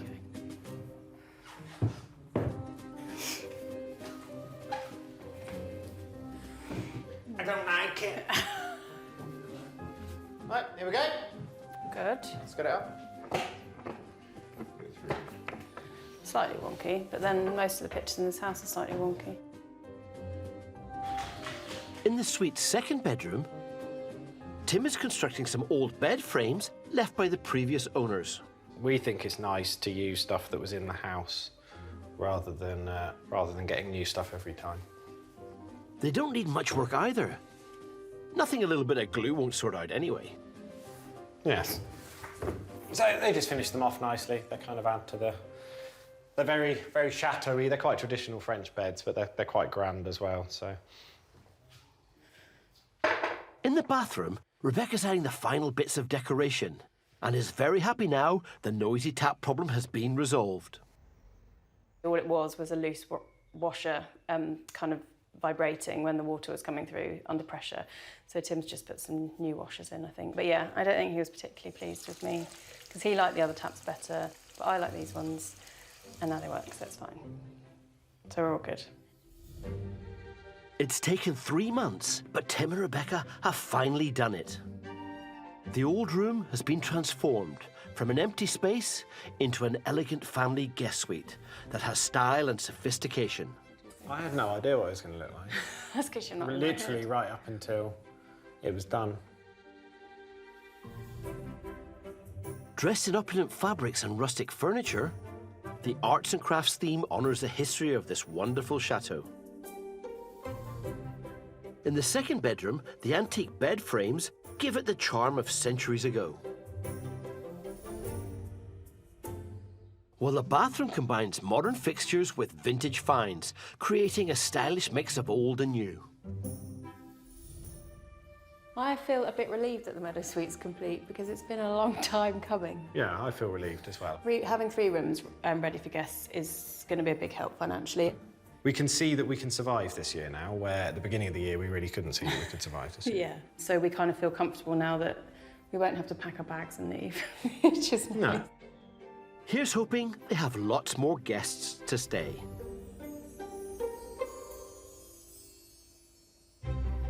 Next time, I check in on Ben and Billy.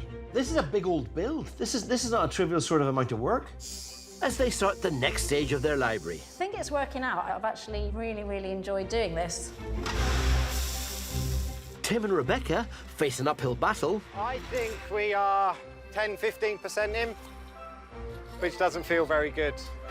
And Amy and Mark have their work cut out as they go in search of chateau relics. He won't be able to leave us now. Every time he has 5 minutes to spare, he'll be in here with the jackhammer.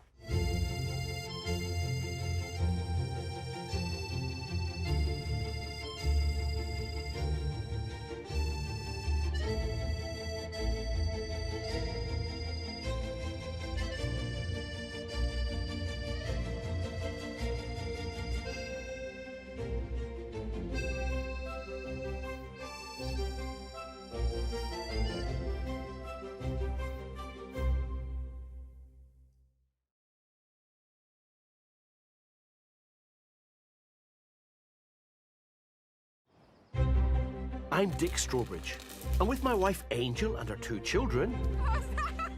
Don't crash!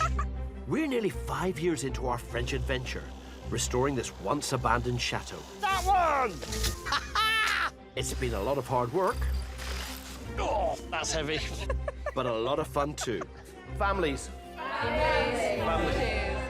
And all over France, there are other intrepid British families doing exactly the same. I'm just randomly drilling holes in the wall at the moment. Now, Angel and I are once again lending a hand to other expat chateau owners.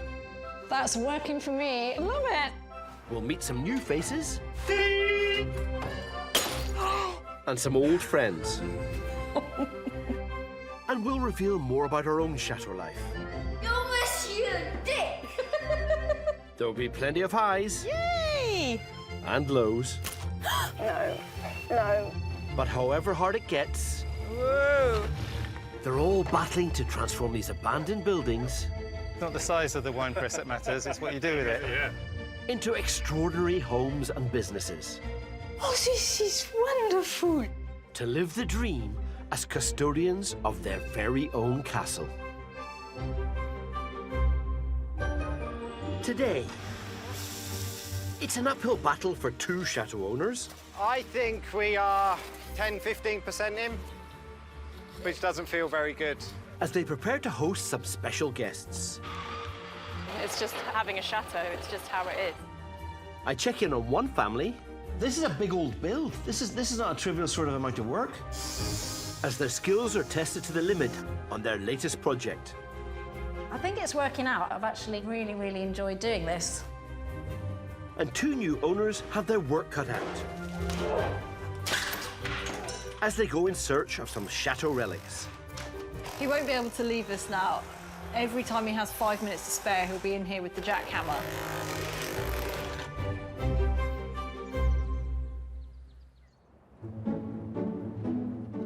Trying to get any chateau up and running takes time and money, especially when your home is also your business. Lincolnshire couple Tim and Rebecca and their 2 children have now been at Chateau de la Ruche for almost 2 years and have been transforming it into a B&B. I think one of my favourite things is guests when they arrive, them taking it all in and seeing everything and being so kind of wowed by it. Located 50 miles from us in the Pays de la Loire region, they've been struggling financially. But as summer approaches, they have now finished renovating their 3rd guest suite, which should bring in more income and keep alive their hopes of staying in France. The dream feels much better now than it did in the winter when we didn't have any money and we didn't have a business that's working. We did have one day where we kind of both looked at each other and thought, you know what, this might actually work. Yeah. This kind of crazy idea might actually work and we might be able to survive. Today they're preparing for their next guests. They need to repair their driveway as the guests are arriving in high-end sports cars in 2 weeks. So this is all our gravel, look.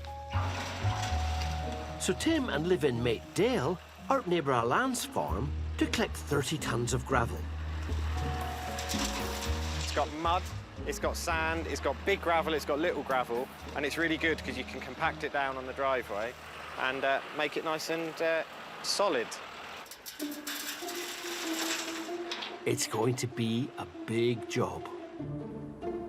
Tim and Rebecca's driveway is nearly 3/4 of a mile long and wraps around the edge of their grounds. It's got lots of big holes in it, and it's steadily got worse to the point where it is a bit of a disaster. Their chateau is just a stone's throw away from the Le Mans racetrack, which hosts the famous 24-hour car race. It could be a big money earner if they can start attracting car-loving guests. So it's crucial they get the driveway right. We've never done a driveway before. We've never really done anything like it before, to be honest. So we are going to make it up as we go on.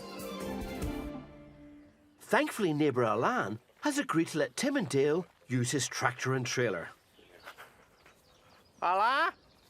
Though it's not started well. C'est un petit problème. One of the trailer's tyres is flat. Oh.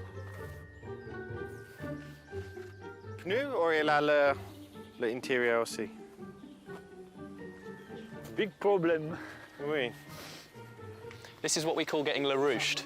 Whenever you think a job's going to take a certain amount of time, you can add on at least another 50% of what you think it's going to take. That's chateau life for you. It's filling up quick.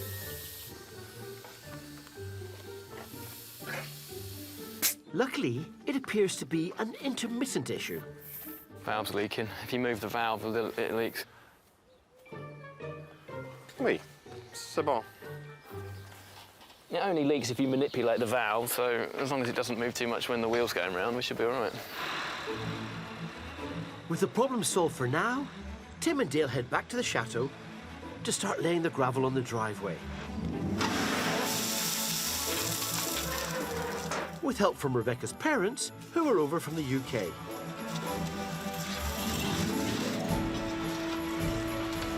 They've all been given strict instructions on how it should be laid.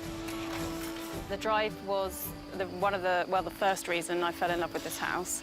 It's tree-lined, it's beautiful, it looks like a country lane, and if I had my way, I'd probably leave it all bumpy. So I want the grass to stay in the middle. Just one problem with that, it makes the job trickier. Not only do they need to make the drive level, they also need to avoid covering the grass. This isn't tiring at all. And with only rakes to do it, it's going to be a long and laborious task. I think we are, I don't know, 10, 15% in, which doesn't feel very good, but I'm gonna have to get on.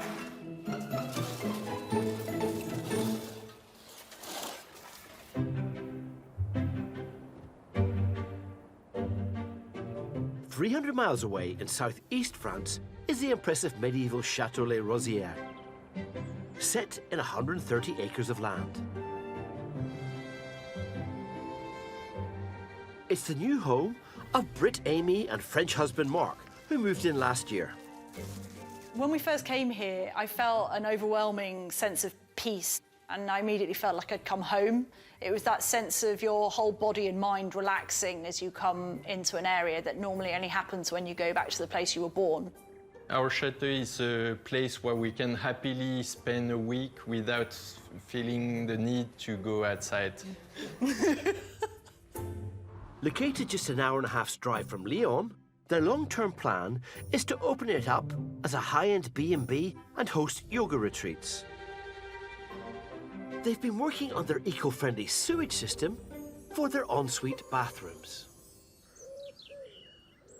Now Amy and Mark are focusing on the inside. Right. And today, they're removing the modern fireplace in the dining room.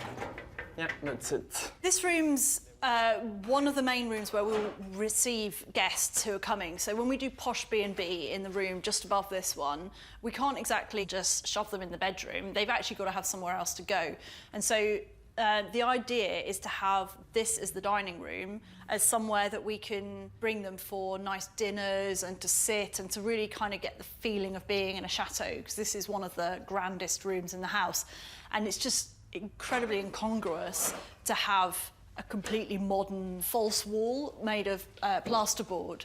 And we'd really like to take that out and see what's behind it, and hopefully there'll be a nicer fireplace behind it, and hopefully we'll find some nice old stones. Your turn. To take a closer look, there's only one thing for it. A pry bar. What? Sorry. Don't kill me, please. Okay. I know what I'm going to do. I can see the back wall of the fireplace, which actually looks quite ugly. Okay. It's not what they were hoping for. Okay, so, well, let's carry on. But who knows what else might be lurking in there? You never know what you might find in a chateau, especially one that's 800 years old.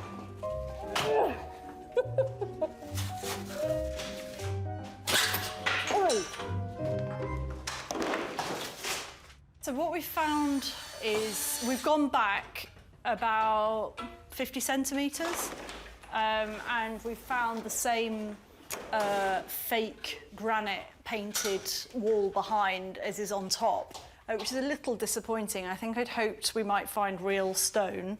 But there is a possibility that there'd be an older fireplace even further behind. To find out, Mark sets to work with his big drill.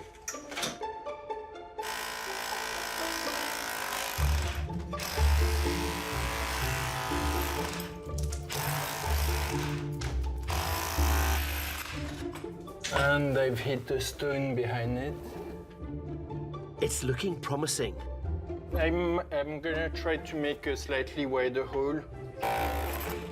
Let's just hope it's not another false dawn.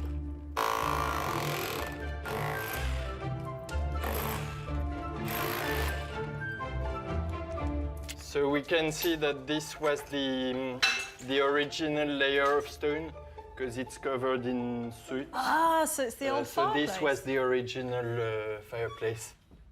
It's a great find, but there's lots of work to do if they're going to expose the medieval fireplace. Not that Mark seems to mind. He won't be able to leave this now. Every time he has 5 minutes to spare, he'll be in here with the jackhammer. It's like picking a scab or something. He just can't leave it once he's started.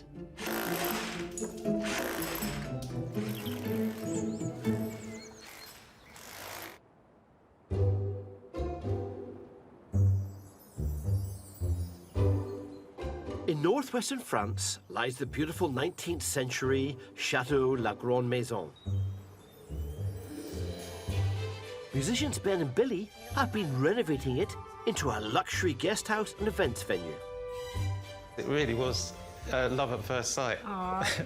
It was. I came through the gatehouse and seeing the house, and like, oh my gosh. It was one of those moments where everything stands still, doesn't it? And yeah. it's like, I remember thinking life is going to change. Situated near the Loire Valley, they have one room left to refurbish, the old library, where they want to start hosting book club events in 6 weeks. So far, they've managed to restore the old skylight. And with help from Angel, created a wonderful display table. That's working for me. I tell you what, that really is. I love it. Now they're ready to tackle the biggest part of this task. We're hoping to create an entire wall which has a mezzanine floor to it with steps leading up to it to get to the actual books. It's quite ambitious. Never done it before, but got to learn somewhere. It sounds like an exciting challenge, and as an engineer, it's right up my street. So I'm checking in on them to see if I can be of any help. Ah, there you are. Hello, how are you two? Good to see you again. How are we doing? Yeah, all good. This is a big old build. This is not a trivial sort of amount of work. Yes, I think they used to call them galleries. It's like a gallery, which is a raised walkway, and then underneath that will be cupboards. Can I just say, the raised walkway, do you sort of see yourself then going up and having somewhere to walk left and right past the books? Yes, yeah. I found on the internet some old railings, so we're going to cut those to size. And these bookshelves are exactly the same size as each cupboard, so one will be above the other. OK, I'm looking at it, and there's a couple of little points come out to me straight away. How are you going to actually support the weight, and how many people are allowed on there at any given time? The weight is all going to come through these posts that come down, 6 along the front and 6 along the back. And they're going to go directly onto joists. OK, so it's basically the verticals that are taking the weight. At the back of your gantry. That wall behind you is nice and solid? Unfortunately not. It's one of those, I don't know if you've got them at your place, but it's an internal wall, and they're made of quite thin brick. It's almost like a modern brick on its side, that kind of size. I think the technical term is it's made of cheese, all right?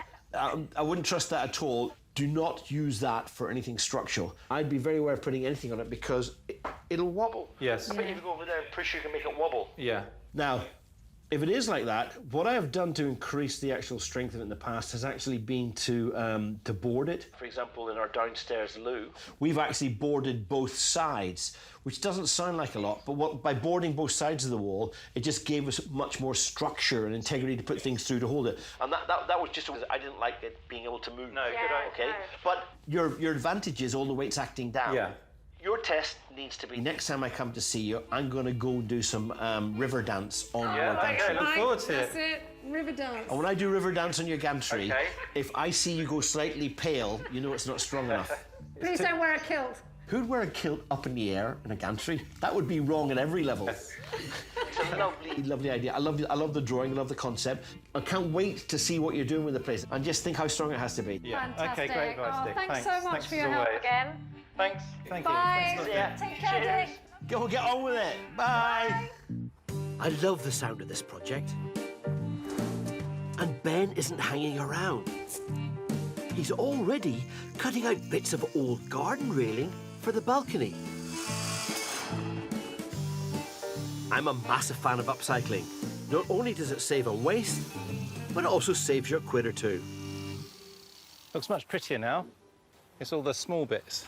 Got rid of the big clunky bit off here, the big fat post down the side, and it's starting to look a bit more indoorsy than outdoorsy, which is what we're going for. It looks great. Let's hope the rest of the project goes as smoothly.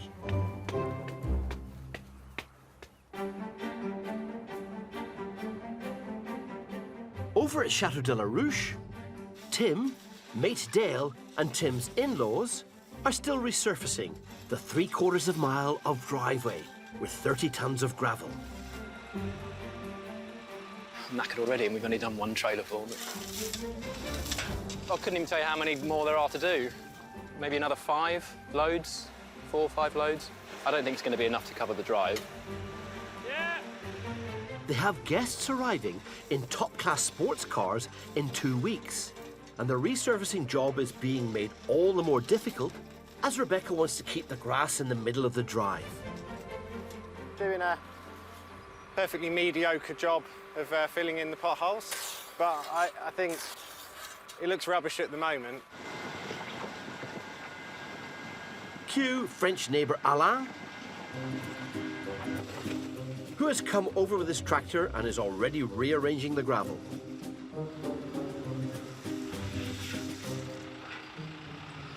So I don't know what we're doing now, and I couldn't quite work out what we've done wrong. But Alan seems to have come to try and fix it. But we're now getting a very French repair of the drive, which might not be very pretty. He just said to me he had to come around because it was a catastrophe and it shouldn't be going down so thick, and it was still very bumpy and he wasn't having it. With Alan now pulling the strings, he's come up with a simple solution. The new technique is we're just going to drop it straight out the back of the trailer, and Alan's going to push it into the driveway. It's going to be a lot faster. We didn't think this was possible, but then we didn't have my wife earlier on, and she wanted the bits of grass down the middle of the driveway to stay. But she's come round to them not being there, so that's fine. They'll grow back. With Alan helping out, everything's moved up a gear. Alan is like my French dad, basically, and he looks after us. So I'm very happy that we're in capable hands with Alan. And I'm sure the grass in the middle will grow back. And he has promised me that the grass in the middle will grow back. So I think he likes to watch the silly English people that bought the chateau have a go. And then he comes around and rescues us in the end. That's generally what happens.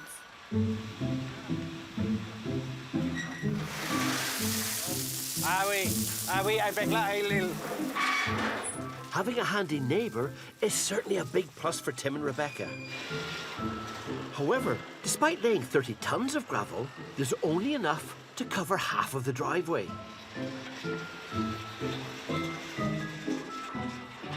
So definitely more gravel needed and more of Alan's time. It's not ideal.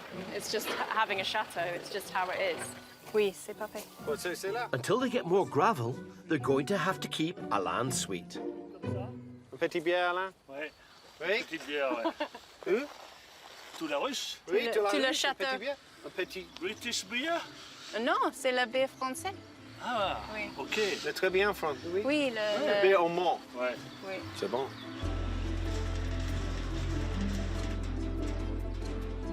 We've had a really good day. I think in the end it's turned out pretty well. We've got a lot of gravel down and it looks pretty good.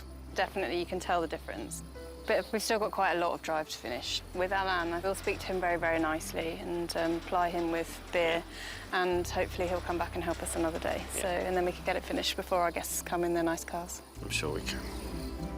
Fingers crossed their master plan pays off.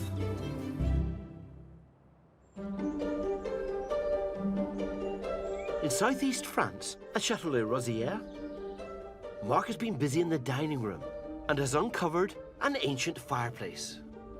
We just got a bit carried away and ended up taking down the entire 1970s wall and revealing the original medieval fireplace. Probably used to be at the heart of the house. That was actually really exciting because we found massive stones, big granite stones. I reckon they would weigh about half a ton each, yeah. Which is quite impressive given the lifting devices they had at the time.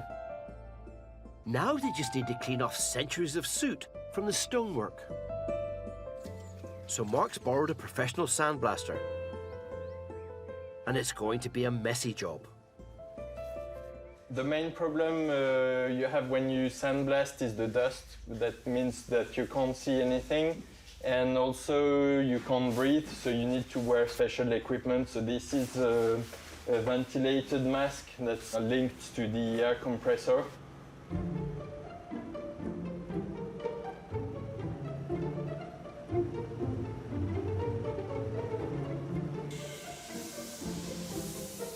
Sandblasting is basically a jet of sand driven by compressed air.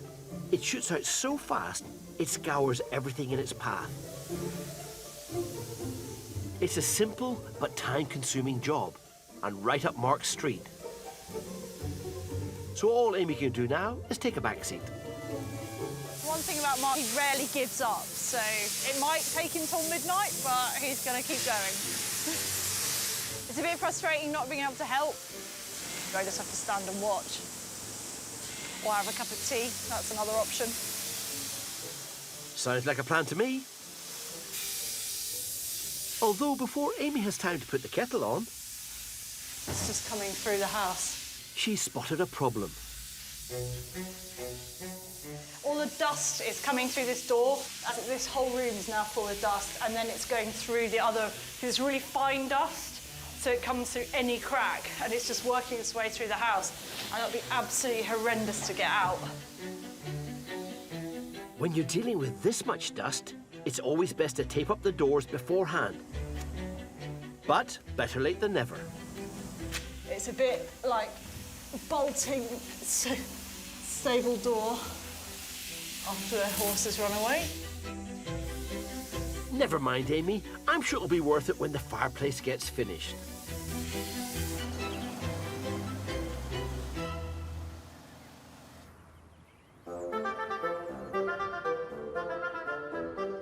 In northwestern France, at Chateau La Grande Maison, it's now 2 weeks until Ben and Billy's book club event, and the mezzanine floor in the library is taking shape. The bookshelf is going really well. Got both bits of the railings in, which is fantastic. I'm pleased to see they've reinforced the wall. But there's still a lot to do, especially to the original fireplace. When they first cleared the room, they found a section of the marble surround was missing. I think that was there. So we're missing that. So that may have shattered. So Billy has come up with a very clever idea. She's created a plaster of Paris mould to fit the missing bit and is painting it to match the rest of the marble. the piece that was missing, I found that, you know, there's a start of a pattern, and I had to carry that pattern onto the moulded bit. And also, it was great when I realised that this was a mirror image of the other strip to go on the front of the fireplace, because that meant as long as I followed the patterns up, I could match the whatever was going on in the marble on the other side. I think the patterns are really crucial to helping deceive the eye. It certainly looks impressive, as I can't tell the difference. You have to be really patient. Look in the background for the colours, and whatever colour is furthest away from your eye, you've got to put that on first and be really, really patient before you get to any of the little finishing colours. So like around the white areas, there's a little black edge, but put it on and then you sort of have to make it disappear again. I'm just using water to sort of blur it out. I think it's working out. I'm really pleased with that. I've actually really, really enjoyed doing this.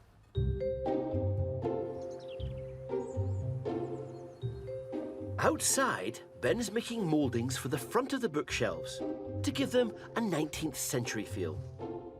In the 1850s, they used Greek and Roman architecture as an influence for bookshelves. And I've done a bit of research and found some of these sort of mouldings on some photographs. In a bid to replicate the style, he's had to do some creative shopping. I found this fantastic place that bought up all these antique picture frames. And I've got these really, really cheaply, but I've bought everything they've got. So we can't buy any more stock, so whatever we've got, we're going to use to its best effect. It's a brilliant idea and a cost-effective way of giving a chateau added character. I'm going to build it all on a bit of timber to hold it all together, and then the actual column itself is going to be made up of 3 different mouldings, 2 matching, and then a smaller moulding in the middle.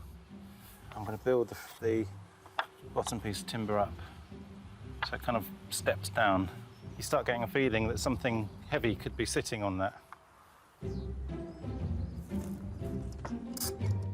The whole thing needs carefully gluing together and is already starting to look the part.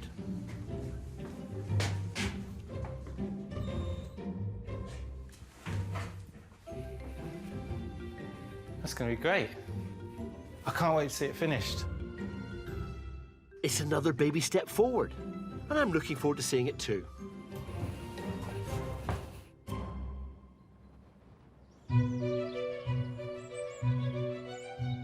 "90 miles north, it's now the day when Tim and Rebecca welcome their guests in their high-end sports cars. You could start running the hoover around the meadow as well. Yeah, I will, yeah. I'm just going to get the towels in the wash. With the weather getting warmer, bookings have taken off, so work to resurface the drive has been slow going. The drive is definitely a lot smoother. I wouldn't say I'm exactly pleased with it because it's not finished. Kind of ran out of time because it took us a bit longer to do the first half than we expected to, and then we're relying on our lovely neighbour Alan to come and help us out, and he's been a bit busy recently. So we've got a half done, and then the rest of it we have filled in all the potholes, and it's all looking pretty smooth, and it's a million times better than it was beforehand. They're not only under pressure to ensure the drive doesn't cause damage to the cars, but they also have to get the rooms ready, as their previous guests have only just left. So we had a full house last night. 3 families, 6 kids, 6 adults. So it was the first time we've had all the rooms booked out since we opened this suite. So, yeah, it's been a bit mad. With time in short supply, Rebecca tackles the bedrooms, while Tim is on bathroom duty. I know how to make the beds, I just think you do a better job. Do you? So there we go. Our skills are perfectly matched. You can clean toilets and I'll make beds. Even-ish, yes. Presentation is key, especially when trying to build up a new B&B business. We've got quite a few back-to-back bookings over the summer, actually, so we're going to have to get good at this, twisting and turning rooms over. I think we both share quite high standards in terms of what we would expect from somewhere, so we're quite particular about making sure that that's what we give to people. There's no time to do any more,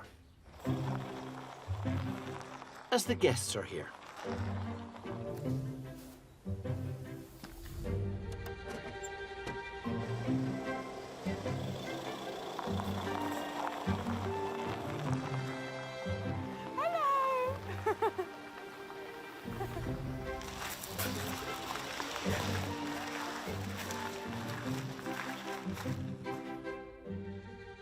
So this is the Meadow suite. So this has a little second bedroom in case you have children with you. Beautiful. Just so nice to have the windows open. Yeah. This is the main bedroom. Oh gosh. Wow. There's entrances to the bathrooms both sides. So this is the honey suite. You've got a little dressing room in this one. And then the main bedroom's here. No one's slumming it, I don't think. No, I don't think there's an issue with that. Oh, it's beautiful. And then the bathroom's just through there. Will you guys get settled in and then come downstairs and we'll get you a drink in the sunshine? You must be ready for a beer. Yeah. Oh, definitely. It certainly seems the Chateau gets the seal of approval. Let's hope the new driveway has also been kind to their cars. Well, we weren't really sure what to expect, but it was really good coming up the little country lane, typically French. The road surface was really good. And then you come round the corner and you see the Chateau in front of you. And you do go, wow, when you see it. Yeah, really lovely. When you walked in the room and just saw what they've done, they really have thought about everything. Definitely, yeah. It's a big thumbs up. All their hard work has paid off. They have said the driveway was absolutely fine. It's still rustic, as Rebecca wants it to be. So it's a little bit dusty, was the only comment they said when you're following behind somebody else. Yeah. It's another big step towards Tim and Rebecca establishing a successful B&B business. Yeah, this is definitely the beginning of our summer now. The summer season is kicking off. And we've got loads of lovely bookings coming up and we're nice and busy, which is what we wanted, so it's perfect. Good start. Oh, lovely. Sounds as if it's going to be a busy summer. Delicious. Happy holidays.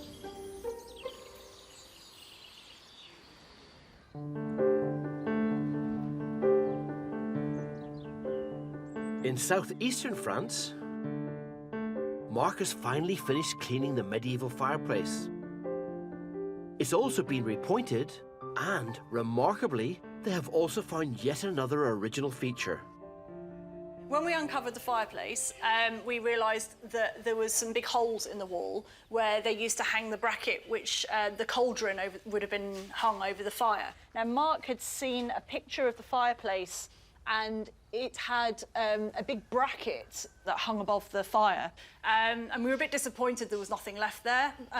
But then Mark had heard stories that it might still exist and that it was still here when the previous owners were here. So we spoke to them, and they had a route around, and they found it in their barn. They had decided not to throw it away. And so really kindly, they've offered to just give it to us. So Mark is going to go round and see if we can get the arm for the cauldron and put it back on. What a fantastic stroke of luck. Thankfully, Fred, the previous owner, lives just down the road, so Mark doesn't have to travel too far. Salut Marc. Bonjour Fred. Tu vas bien? Ça va et toi? Ça va, ça va. He lived in the chateau with his partner for just a couple of years. De la potence, tu m'as dit que tu l'avais gardée, alors ça me fait... Exact, tu peux venir la récupérer, il n'y a pas de souci. It was Fred who put in the modern fireplace. He had no use for the bracket, but hoped it might come in handy one day. La voilà Marc. Elle est là, elle t'appartient et elle va retrouver sa place au château. Ah, merci Fred, elle est magnifique, je la voyais pas aussi grande. Ouais, je vais la prendre. Attends, je te donne un coup de main, non? Oh, ça va aller.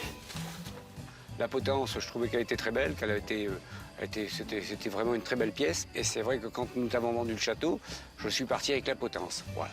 Ne sachant pas que toi, tu en aurais encore l'utilité. Maintenant, bah, écoute, tu en as l'utilité puisque tu as remis la cheminée comme elle était avant. Bah, j'espère que tu en feras bon usage. Bravo, Fred. It certainly looks impressive and is in great condition. It just goes to show you should never throw anything away. It might just come in handy. Back at the chateau, Amy and sister-in-law Kate are heading into an outbuilding, hoping to find something cauldron-like to go with the bracket. Right, it's in here somewhere, Mark says. Oh, there's a little one here. Okay. Yeah, that looks like it. It's an old copper pot, but it could work rather nicely. Brilliant. Voilà. C'est bon, c'est bon. Now Mark is home, he's keen to see if the bracket might fit back in its original place.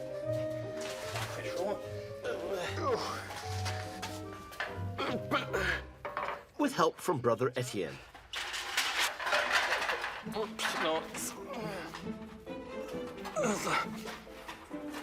Non, je garde, tu montes sur l'échelle. Tu la tiens? Ouais. C'est bon? Oui. C'est bon en bas. Ok. Nice work, chaps. Ok, j'ai cru que c'est le bon qui...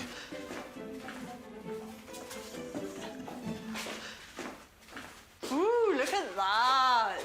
I have the cauldron. It's a little bit small, but... Enough for the soup. But not enough for one of my potions. The fireplace is coming on a treat. Now Amy wants to get the rest of the dining room up to scratch, as she's invited over the neighbours for a special preview. We need to clear the absolute bomb site that is the room, full of dust everywhere, rubble. We've got to dust everything, and we've got to actually just make it look nice. Yep. Better get your skates on then, Amy, as the clock is already ticking. Yep.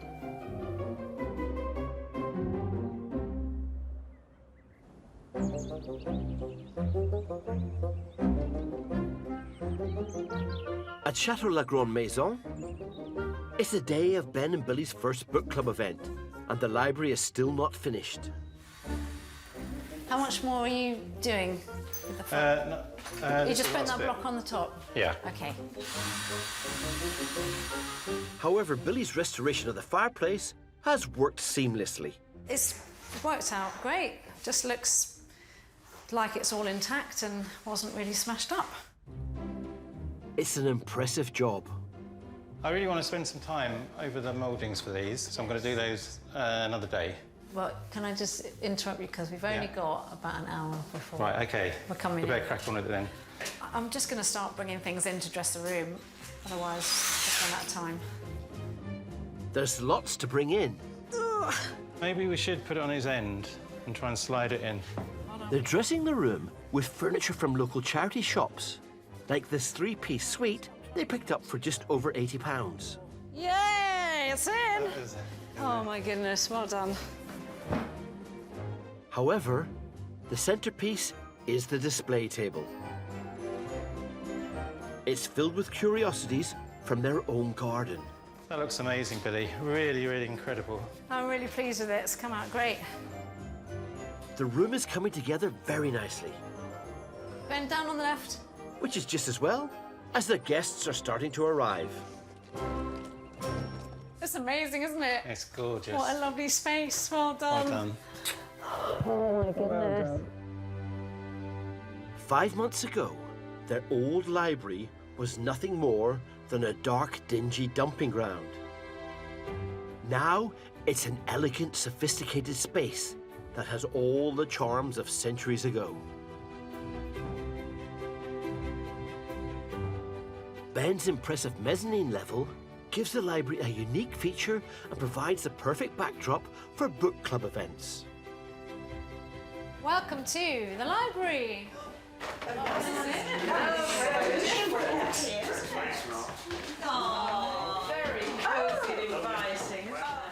First impressions seem positive. Ben designed this idea to have the bookcase up there, so There will be a matching staircase that will take you up there.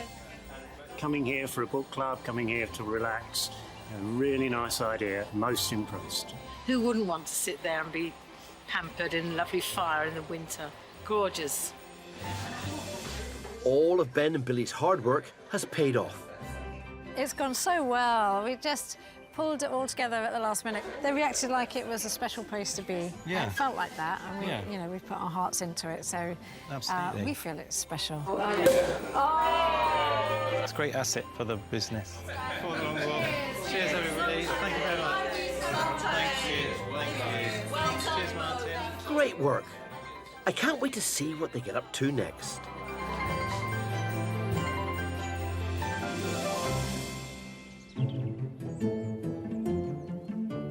In southeastern France, Amy and Mark are preparing for the arrival of their neighbours and are raiding the kitchen to finish the new dining room.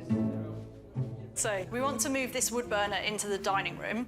The wood burner is our current one in the kitchen, but we're just using it as a kind of way to see what it looks like and what one we might end up with eventually.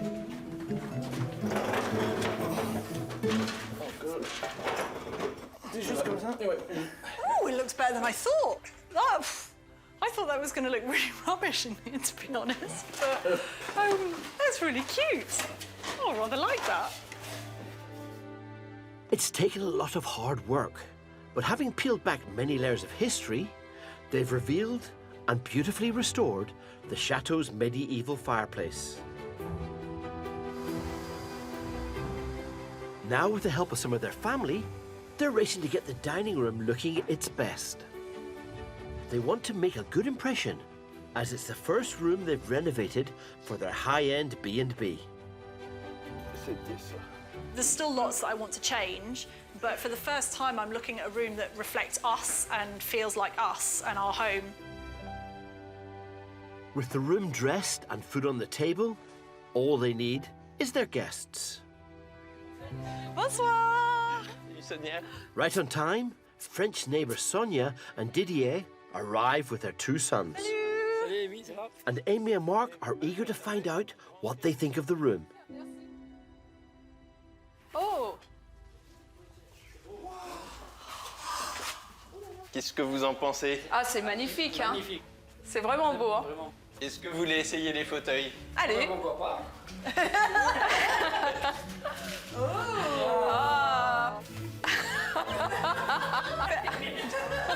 T'as bien travaillé, Marc. Oui. Ah ouais. It's got the big thumbs up, so Amy and Mark can relax and enjoy the dinner. Everybody got some? This is my first raclette as well. It was lovely to show people the room for the first time and be able to do a ta-da moment, because you get their reaction when they see it all complete, and that was really special. Yeah, I really love the feeling of the room and finding back this medieval atmosphere of the fireplace. And it's somewhere now that we'd be proud to bring people into and give them a luxury experience here. I think it feels like the kind of room that makes sense for that now. Next on the agenda is the fact that we've finished where we're going to welcome guests, but now we've got to have somewhere for them to sleep. So, bedrooms next. If it's anything like the dining room, this place is set to become even more special. Next time, One day I'll have a nice kitchen. Tim and Rebecca start work on their next project. Tim does care what the kitchen looks like, but not in the same way that I care what the kitchen looks like. And Angel steps in to lend a hand. How are you? I'm good. Oh, welcome. Ben and Billy have it all to do We've got some really exciting plans for the look of the building. as they prepare for their big family wedding. I just want it to be as magical as possible. And Amy and Mark have their hands full Get off, you hooligan. as they get cracking on their accommodation.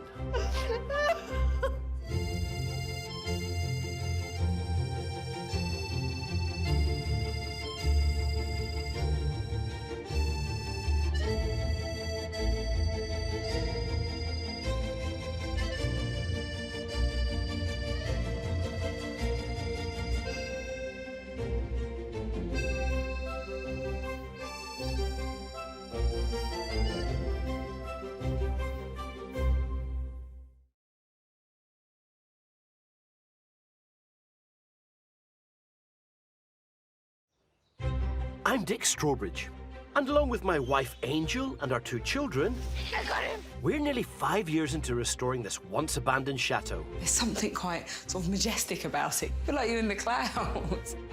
It's been demanding, yet truly fulfilling. It's made me feel a bit mushy and like a bit emotional. And with thousands of chateaux in France, we're not the only Brits buying into the French fairy tale. Oh my goodness, it's amazing. So Angel and I are once again helping our fellow expats. This is a big old build. As they embark on a brand new set of chateau adventures. It'll be a roller coaster ride. No. But no matter what, I'm just going to try not to cry. these plucky Brits Are we doing this with all the technological accomplishment of the ancient Egyptians? are determined to transform once unloved buildings into the most spectacular homes. That is amazing. And live the dream as custodians of their very own castles. Today, One day I'll have a nice kitchen. a Lincolnshire family start on their next project. Tim does care what the kitchen looks like, but not in the same way that I care what the kitchen looks like.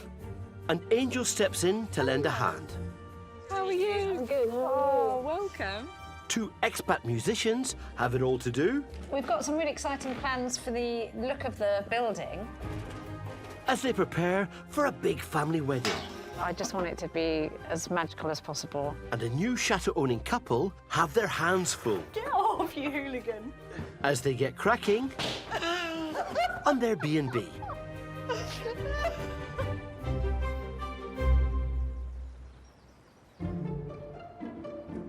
Moving into any chateau, which dates back centuries, is a daunting task.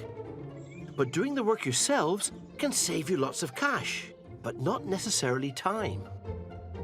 The 20-room Chateau Les Rosiers is owned by Brit Amy and French husband Mark, who moved in a year ago Stop it! You told me it wouldn't split. and have been getting their hands dirty ever since.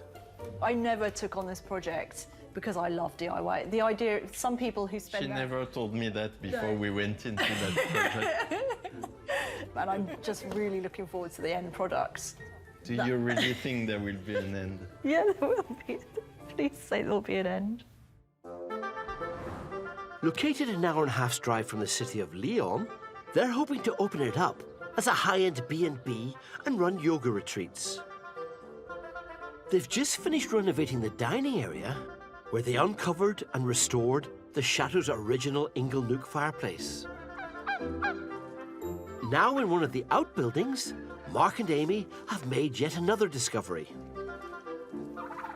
This is the old cattle shed, and Mark's been cleaning it out recently and cleaning away about a century's worth of cow muck, and found a load of marble pieces underneath it all, and he thinks that one of them comes from the bathroom, the ensuite, to the big bedroom. And so we're going to try and see if it fits. Okay. Their plan is to transform the largest bedroom with an ensuite into a lavish place to stay. We're looking to be able to rent out the grand bedroom so we can start to have luxury bed and breakfast in that and start to bring some income in before the retreat centre's up and running. It needs lots of work. The floors are damaged and the wallpaper panels are crumbling, while the bathroom is stuck in a 1970s time warp. They're hoping the marble sink they found will help bring back some charm and character. If it's the right one, it won't fit in because of the tiles. Won't fit because of the tiles, but it looks like it might. the right. Oh, yeah, but they may have had... Yeah. Oh, right, OK, so put it down a tiny bit and rest it on there. I think it's... So you think without the tiles there it would... Yeah, I'm pretty sure it fits. So if we had this in here and we redesigned the bathroom, that would mean... It would get to about there.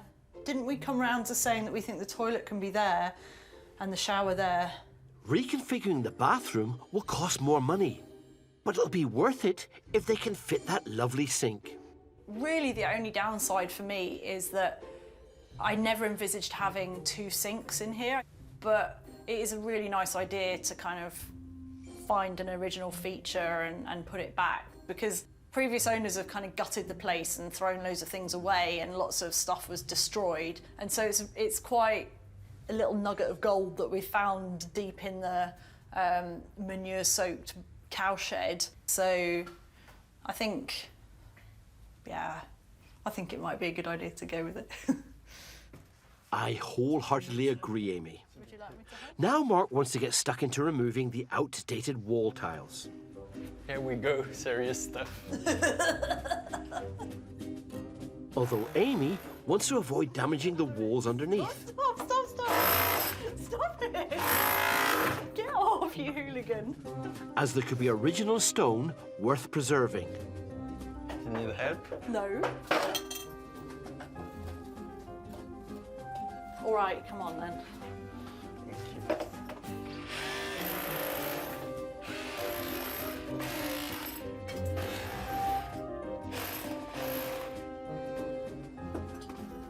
Ah, stone. Is it?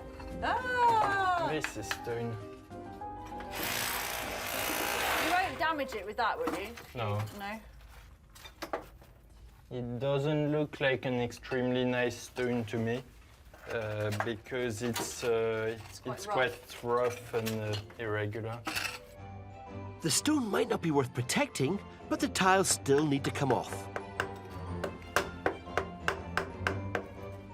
Are you having fun? Yes, I am having fun. Nice, quiet fun. It seems Amy is intent on doing it the old-fashioned way. Oh, what a mess. Stop it. Go away with your power tool. Though with the whole room to do, it could be a long old job.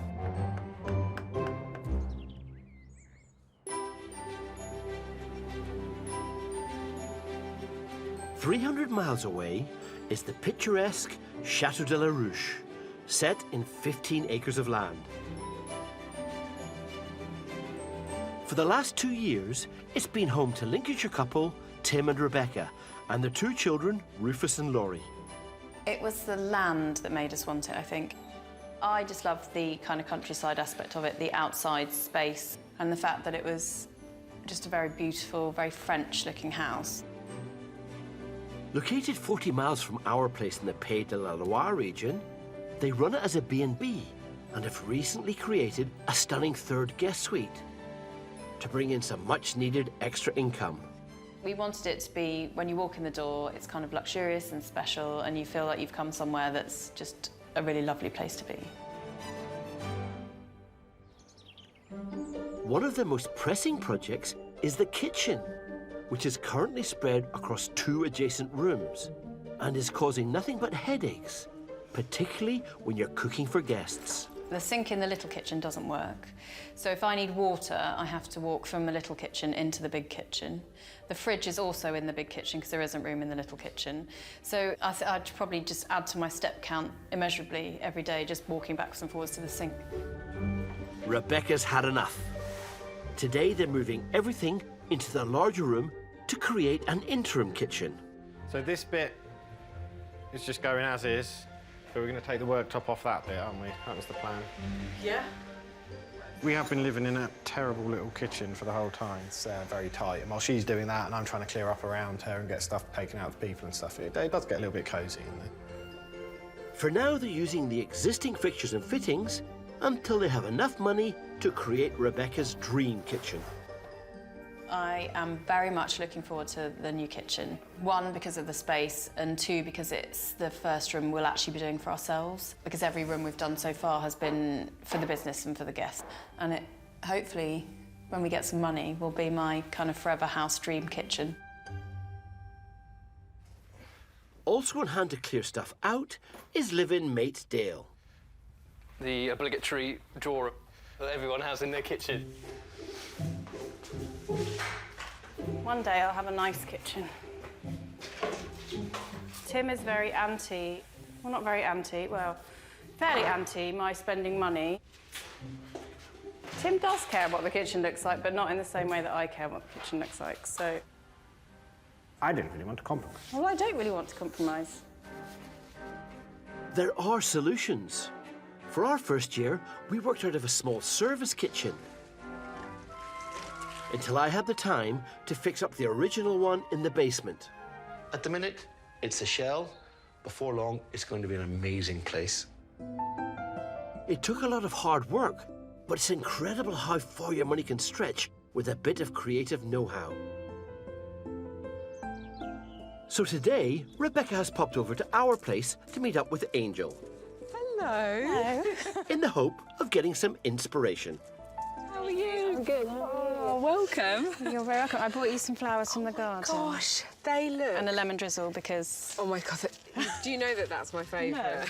No. Come in, come in. In fact, I should get the kettle on and give you... Lemon drizzle cake is always a winner. Fingers crossed, Angel can come up with some great ideas.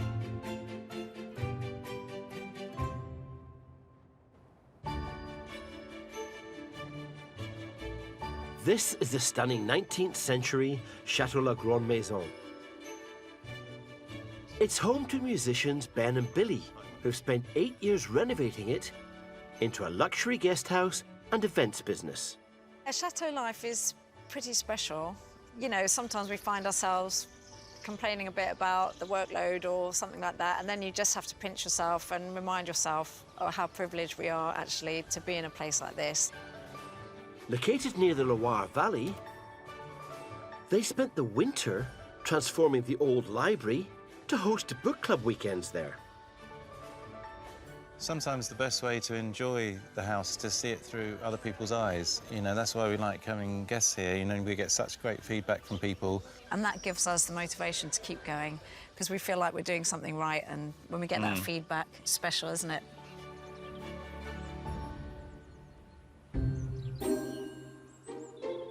Now they're preparing for the biggest event of the summer, the wedding of Billy's brother. We're just about to have a visit from the caterers who are going to cater for my little brother's wedding. And I'm excited, but it's a little bit nerve-wracking because once the date's in the diary, it really is happening. That day has to be a great day, come rain or shine. It's got to be great, you know. But I do hope my brother's only ever going to get married once. To help everything run smoothly on the big day, Ben and Billy want to give wedding coordinator Angela and caterers Lawrence and Eric a tour of the chateau. Ça va bien?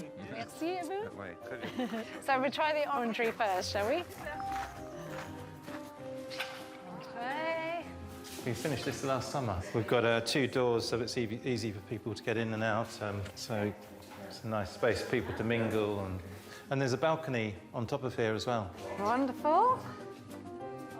They're expecting at least 60 guests, and it's always good to have a backup indoor space for entertaining. OK, do come in. This is the ballroom space. We can fit 8 tables in here. We can come here if it's raining outside. Yes, exactly. We would hopefully will be eating outside, but it's really important to have a plan B if it's raining. Yeah. Luckily, Ben and Billy's chateau has lots of options. We'll just show you the coach house. So it's a good functional space. You know, you can set out serving areas, tables. I'm thinking about one thing very important, the drinks. Yes, exactly. Beers. How are we keeping the beers cool? It takes a lot of place in the refrigerator. We have a pressoir that we use as a bar area as well, and that's got one big fridge. But yeah, it will work. Oh, It will great. work. Yay, excellent. It seems as though Ben and Billy have it all covered. They now just need to check in with Billy's brother. Hello. Hello. Oh, hi, Pete and Sam. First question about the numbers. Yeah, so I think we're going to say 50 adults and 10 children. Ideally, you'd like to eat outside. Yeah. But your numbers would all fit inside the main part of the ballroom if it's not going to be good weather. There's so much to organise, and Ben and Billy also have a surprise up their sleeve. When it gets dark, Ben's got a lovely plan for some architectural lighting. It's just some uplighters lighting all the architectural characteristics of the building. And the plan is to get that finished for the wedding, so we just thought we'd run that by you. That would be amazing, because we were thinking of bringing out lights and things. Ah. So if we could do that, that would be fantastic. Yeah, wonderful. Lovely to great. talk to you. And we'll speak again soon. Yeah, okay. Bye. Cheers, mate. Thanks very much. It's really special to me for us to have the wedding here. And I just want it to be as magical as possible. And he's put his trust in me, and I'm not going to let him down. Let's hope it all goes to plan.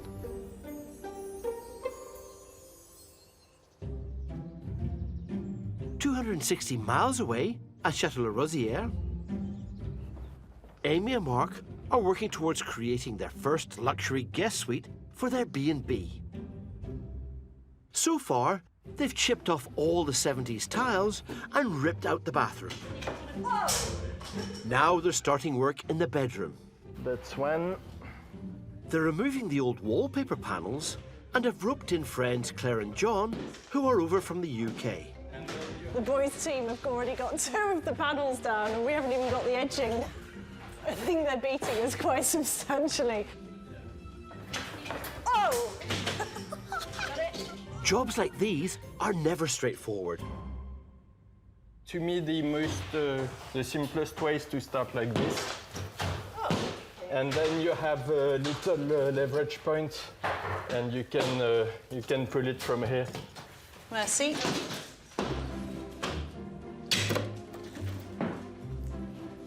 With some brute force, it comes off quite easily. We are in a bit of a deadline here because these two have to go and actually catch a plane. Kind of got to get them all down whilst they're here to help us. And we can do the clearing up afterwards and stuff. But yeah, I should keep holding that as well, like I said it would. With extra hands on deck, it doesn't take long to get the panels down. Much as we'd like to keep you, I know you've got to catch a flight, so thank you ever so much. It's been great. Thank you. Always. Yeah.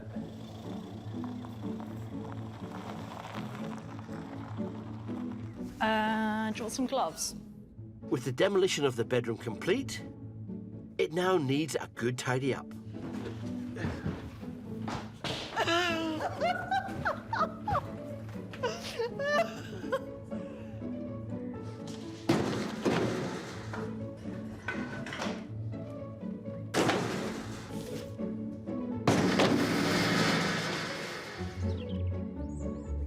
Today, Amy also wants to test out some decor ideas in the bathroom.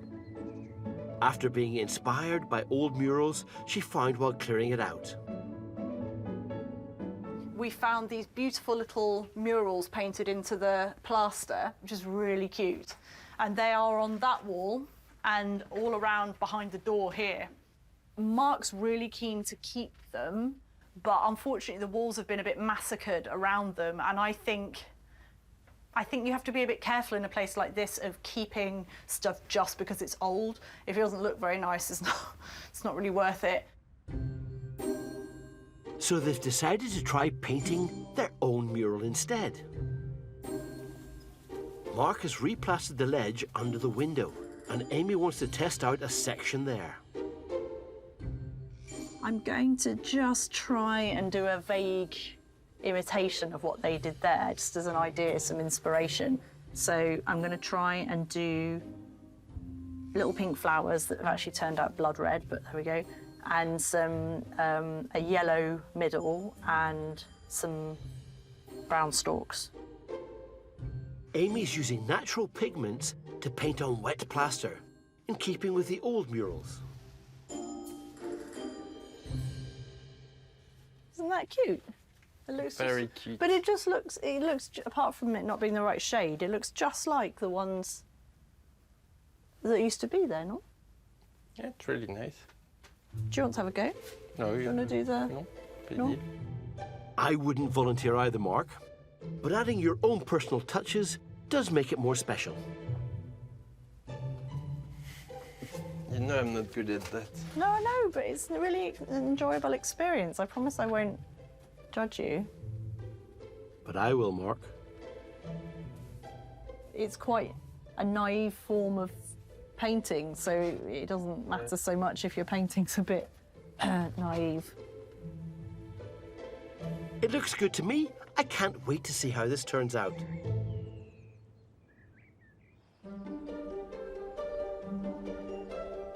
Over at our place...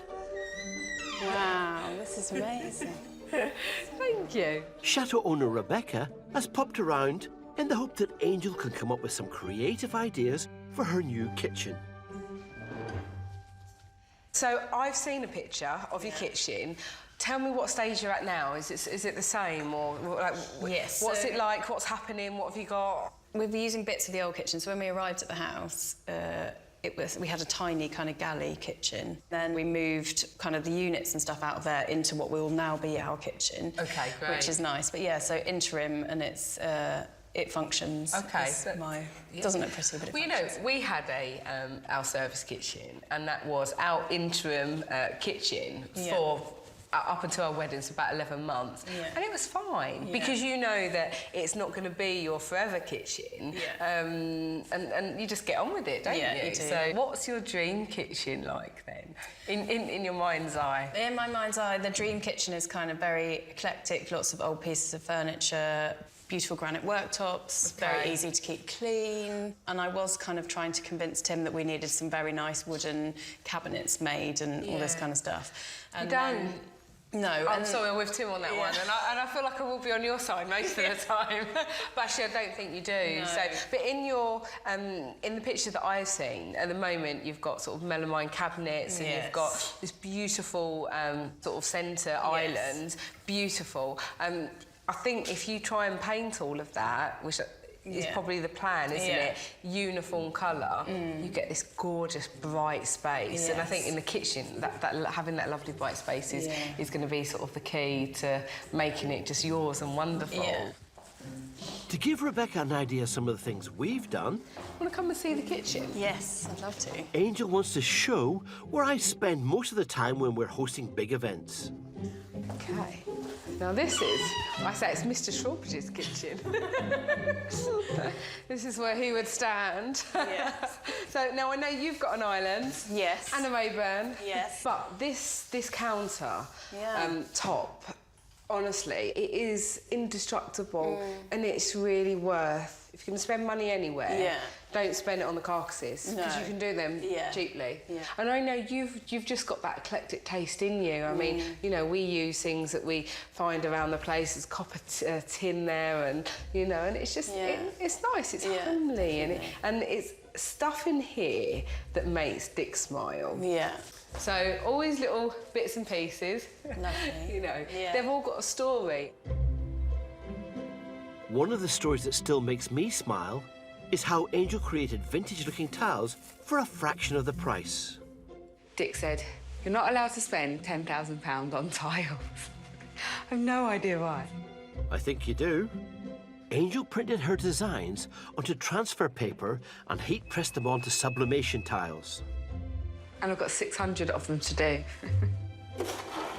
It was well worth the effort and saved us a small fortune when we didn't have any money to spend. It's gonna look great.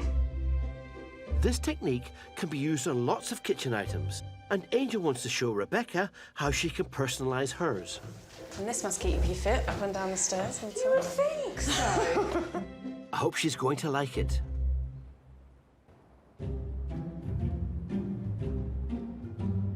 In southeastern France, Amy and Mark have been working on design ideas for the luxury B&B guest suite. The bathroom layout has now been reconfigured. See here. In the bedroom, they've come up with an extravagant way to replace the old wallpaper panels. So we're having fabrics hand-painted. We found this incredible designer in the UK who's going to do a different design on each one with a theme from our own travels and places we've been together. And when she's finished, we will mount them ourselves into the old frames. And I think now that we've got these horrible old 70s wallpapers off, it's a bit easier to imagine what a difference it's going to make. It's going to be so bright and beautiful. Sounds exciting. The first one will be finished in 2 months, so for now, they have to make do with a sample. But these are an example of her leaves. It's just going to look so bright and lovely, and flowers and things like that. It's going to be really, really nice. With the decoration for the walls decided, they now want to start sanding the parquet floor. I'm looking to get rid of the varnish. It just looks a bit miserable. But what I don't want to do is sand away the floor, because you can't get it back, and it's beautiful. Amy wants to test a small area in the corner. So I just put it down and then turn it on? Yeah.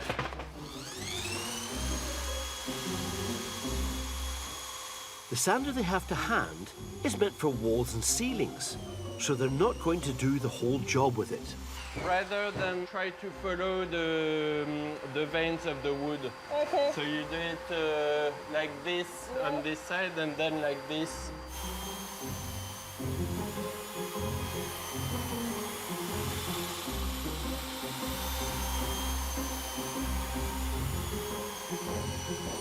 Can I try? Yeah. It's crucial they sand along the grain, otherwise they run the risk of gouging the wood. You're wet like this and Okay. voila.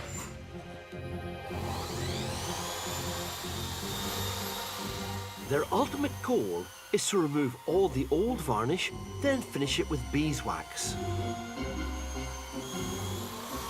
That's, I'm unilaterally deciding that that's enough of a sample. There's still a long way to go, as only bits of the varnish have been sanded away. Does that look all right? Or is it not enough still? Oh, yeah, it needs finishing now. But the... No, but I mean, am I getting somewhere with it?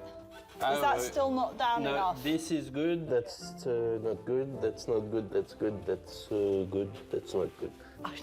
You're such a know-it-all. While Mark tries to smooth it out, Amy takes a breather. Safe in the knowledge, they're going to have to get the right bit of kit when they get round to doing it for real.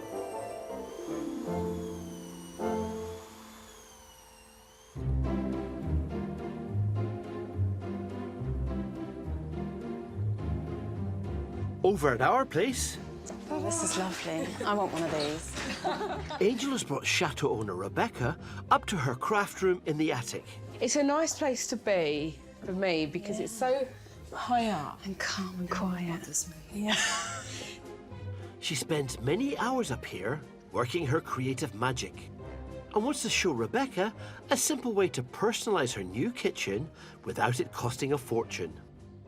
Kitchen tea's house in France. I mean, they don't really get better, do they? No, and they all use this like gorgeous, really thick, heavy linen because they've also got to be functional. That's why I wanted you to use these ones because these are actual French tea towels that no one wants. They're unloved.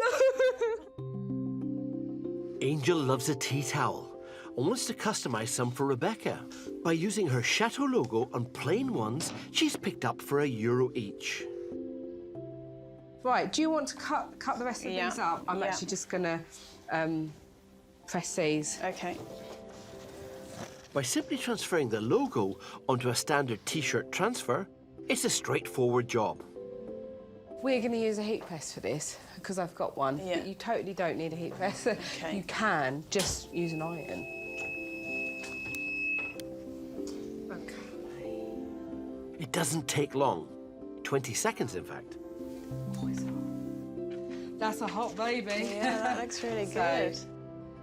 Angel's not finished yet, though, as no French tea towel is complete without stripes. I love the Breton stripes. Yeah. You've obviously moved to France because of it. Yeah, because of my stripes, yeah.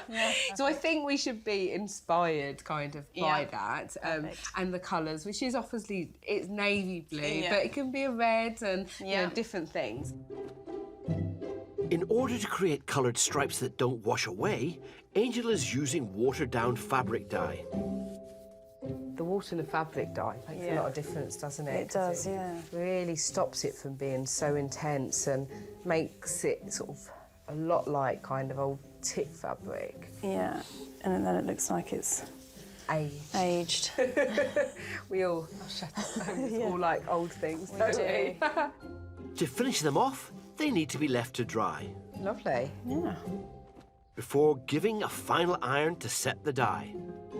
I think they look nice. Yeah, they do. Well done. Well done, you. And Angel has other ideas to extend the stripy theme around Rebecca's kitchen. I have got a few more bits for you. Look, simple white china, porcelain paint, masking tape, very similar to what you do. So that's for you. Thank you. To stripe or not to stripe, that is the question.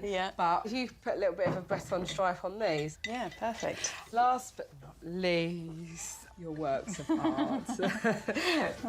Okay. Box of goodies, thank you. A box of goodies. Right, let me carry this down for you. Thank you. It's been such a lovely afternoon. It's just been nice to have an afternoon away from the craziness of our place. It's given me lots of ideas for different things I can try to jazz up the kitchen a bit. Lovely to meet you. Thank you so much. Best of luck with everything. It's going to be lovely. The first room we're doing for ourselves, so that's a big, big deal for us. Bye. Bye, my love. Best of luck, Rebecca. Can't wait to see how you get on.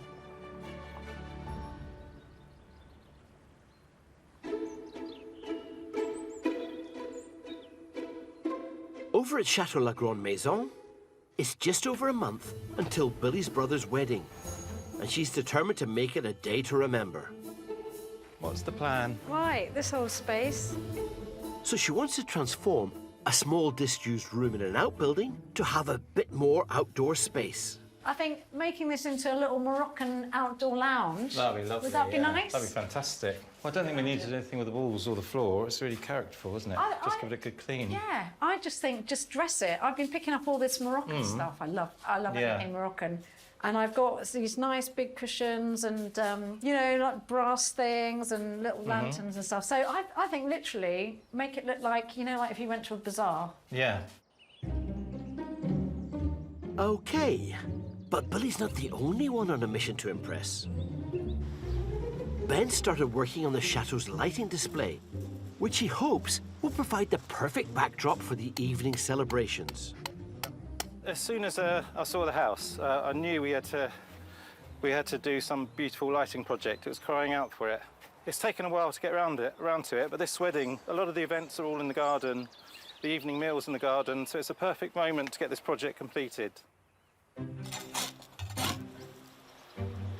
Before he starts putting in the lights, Ben is creating a gravel border.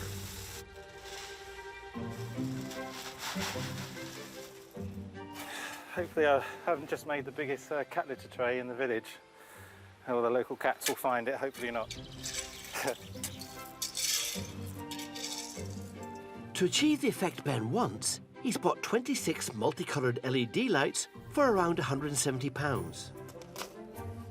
And each of them needs to be strategically placed. The main features we're going to pull out with the lighting is the columns of the orangery and then the arches of the pressoir. So you're creating an impression of the house rather than a full floodlight of the house. I think it's going to look amazing. I can't wait for the night we switch them on for the first time. I've got it pictured in my mind what it's going to look like, but until we try it, who knows?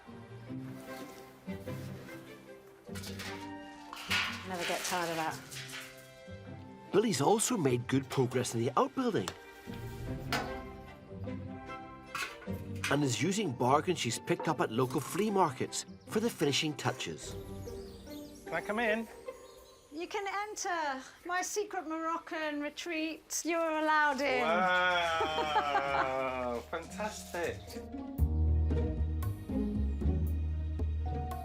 Using just cheap second-hand furniture and ornaments, Billy has transformed this disused space into an inviting lounge for the wedding. Be fantastic for the wedding. What a lovely space. I was thinking by the end of the night, we'll want somewhere to come and sit. Come in here for mint tea. Sit in here. So, yeah.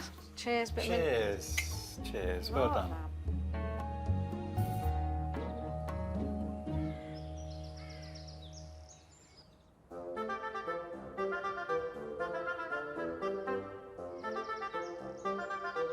In southeastern France, Amy and Mark have roped in another set of friends, Katie and Chris, to help them put up new wall panels in their guest suite. It's a big day, as their specially commissioned hand-painted fabrics have arrived. I've got the paintings.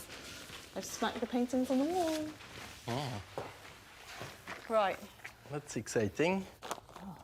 Each design is based on their travelling adventures, so let's hope they really like them. See out there? Oh, that's the Ruwenzori from our honeymoon. Oh, that's nice. Look at that. Beautiful. Oh, look at that. This is it. Is it the one with the iguana on it as well? Yes, the iguana in the tree. This is it. Look at the colours on that. Still a little bit. Do you think we should iron it or not? Maybe we could just steam iron the edges that are white anyway. Yeah, okay. Sounds like Mark's erring on the side of caution. Will you hold it against me if I ruin our painting? Yep. Thankfully, mate Katie has agreed to oversee. Are you a bit of an expert with the steam iron? I've had steam irons for years. Do you want to... No. Not worth the risk, is it? To avoid unwanted marks, Katie wants Amy to first test it out on the bed sheet. So do it on here first, just in case it splutters. Oh, yeah, that is splutter. Oh. Yeah. Oh, it's all brown. Like the first time you use it, that's what I was worried about. You need to iron a bit first.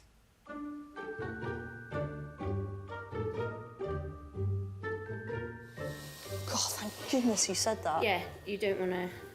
I've ruined many a t-shirt. A potential disaster has been averted. There's a bit... Do you want me to clean that, or...?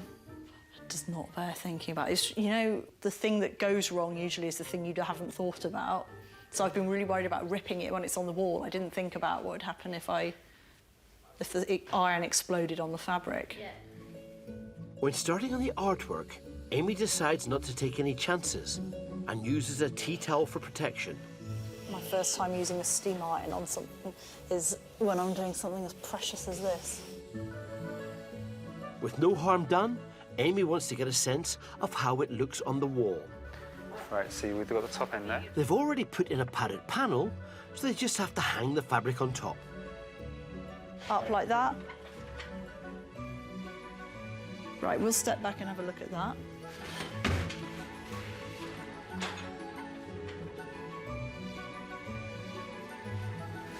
That's not bad. Yay! Woo! Are you happy? There's so much. Oh. Can't wait to hang the other ones. No, I can't. This was just our first attempt at putting one up. To cover the edges, we'll have some sort of edging, like a ribbon or something we haven't chosen yet. And so it will look like a beautifully finished painting at the end. It's going to be like living in a tropical paradise in here. You imagine just lying in that four-poster bed and looking around the walls. It's going to be incredible.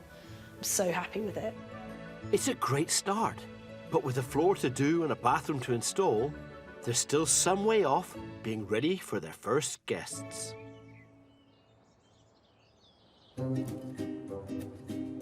260 miles away, near the Loire Valley, Lights either side there and one light there. Billy's brother Pete and fiancée Sam have arrived to check on the final wedding preparations. So they start on the floor. Although Ben is going to have to make do without Billy, who's been booked for a last-minute gig in the UK. She's got this great job in the UK. It would have been handy if it was last week, but it's this week, so we're just cracking on with it. But it's going to plan. Today, Ben's called in a favour, as he wants to set up a bar area in the Chateau's winery. 1, 2. So mate Ronnie has kindly agreed to lend him part of an old wine press.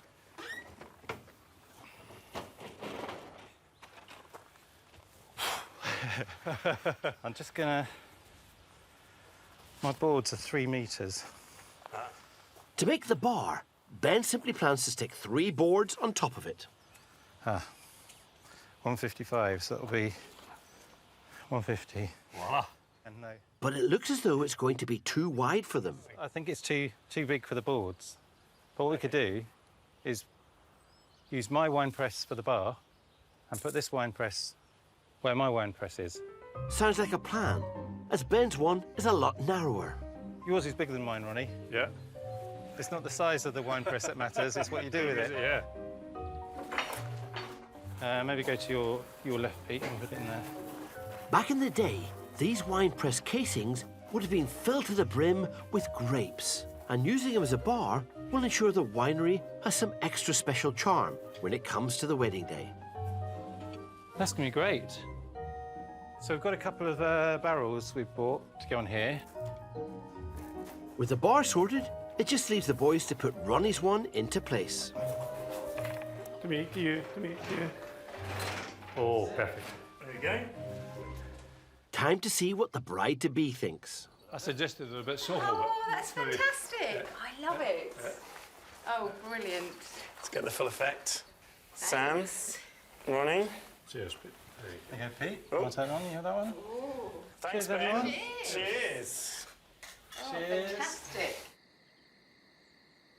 With the night drawing in, Ben can finally show off the Chateau's new light display. Then that's the countdown. 5, 4, 3, 2, 1. Blast off. Oh, yes. Amazing. Show off the arches. Well done, Ben. Yeah, thank you. It is really nice. Really, really pretty. Ben has one final trick up his sleeve. We can have that colour for the party. Oh my gosh. Yeah, I like the natural look Natural, though, so okay. let's Yeah. not go for any day glow. Okay. You can't win them all, Ben, but it's not dampened the bride and groom's spirits. Oh, it looks fantastic. It does. It looks amazing. Really like it. I'm really, really happy. I'm especially pleased that Pete and Sam really loved it, because your wedding is all about creating magic and lighting in the evening and everything. It's all kind of coming together now, and I can't wait for the weekend to start. Cheers. Thank you. Thank you. Cheers. Cheers. Cheers, Rose. Cheers, Ella. Cheers, Ronnie. Next time, rain stops play for Ben and Billy. Hopefully it's just going to blow through. We can be fashionably late, as a bride should be. I recruit the children to help me in the garden. We have to go all the way. But Arthur has other ideas. Hey! I can't see! Amy and Mark are hoping to finish their B&B suite, if the livestock will allow. Stop it! Pack it in! No. No. And things reach breaking point for Tim and Rebecca. I'm so fed up of this house.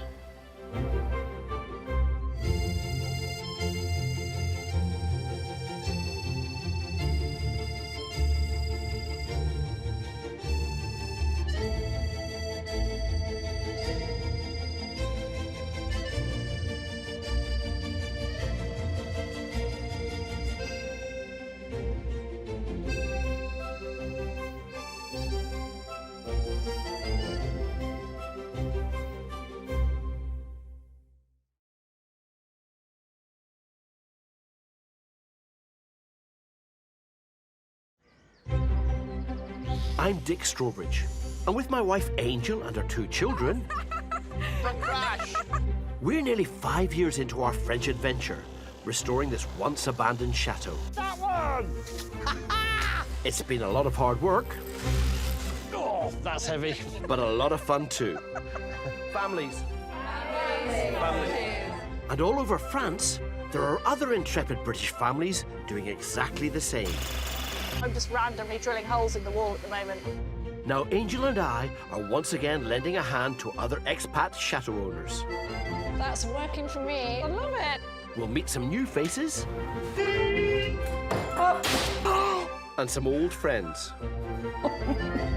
And we'll reveal more about our own chateau life. You're Monsieur Dick! There'll be plenty of highs Yay! and lows. You can't ruin the wedding meal by eating outside in the rain. But however hard it gets, Whoa! they're all battling to transform these abandoned buildings It's not the size of the wine press that matters, it's what you do with it. into extraordinary homes and businesses. Oh, this is wonderful. To live the dream as custodians of their very own castle. Today, rain stops play for one plucky couple. Hopefully it's just going to blow through. We could be fashionably late, as a bride should be. I recruit the children to help in the garden. We have to go all the way up to here. But Arthur has other ideas. Hey! Hey! I can't see! This couple are hoping to finish their B&B suite, if the livestock will allow. Stop it. Pack it in. No, no. And things are reaching breaking point for this overworked pair. I'm so fed up of this house.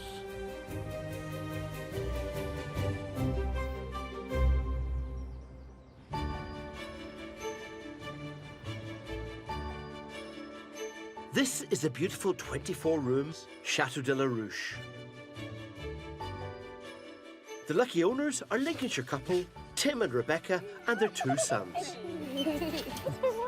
who have spent nearly 2 years transforming this once derelict building into a beautiful B&B. Most people, when they arrive, are really excited and love how it looks. We both quite like showing people around because you get their reaction for the first time. It just makes it all feel worthwhile, really. Located just 50 miles from us in the Pays de la Loire region in northwest France, they've recently opened up their 3rd bedroom suite. We've got quite a few back-to-back bookings over the summer, actually, so we're going to have to get good at this. With bookings now at an all-time high, they've started renovating the kitchen to keep up with the demand. I think it will be a battle that is ongoing for a long time. And with the help of Mrs. Strawbridge, This is a bit of a jazzy colour, this one. But... Rebecca got some creative money-saving tips. Well done. Well done, you. It's definitely important to have a fully functioning kitchen. It just makes preparing the meals for guests so much easier and much more efficient. With a minimal budget to spend on the whole kitchen refurbishment, to keep costs down... Is that heavy? It is quite heavy, yeah. Thanks for offering to carry it. There's no worries. Instead of buying new cabinets, they decided to just replace the old doors.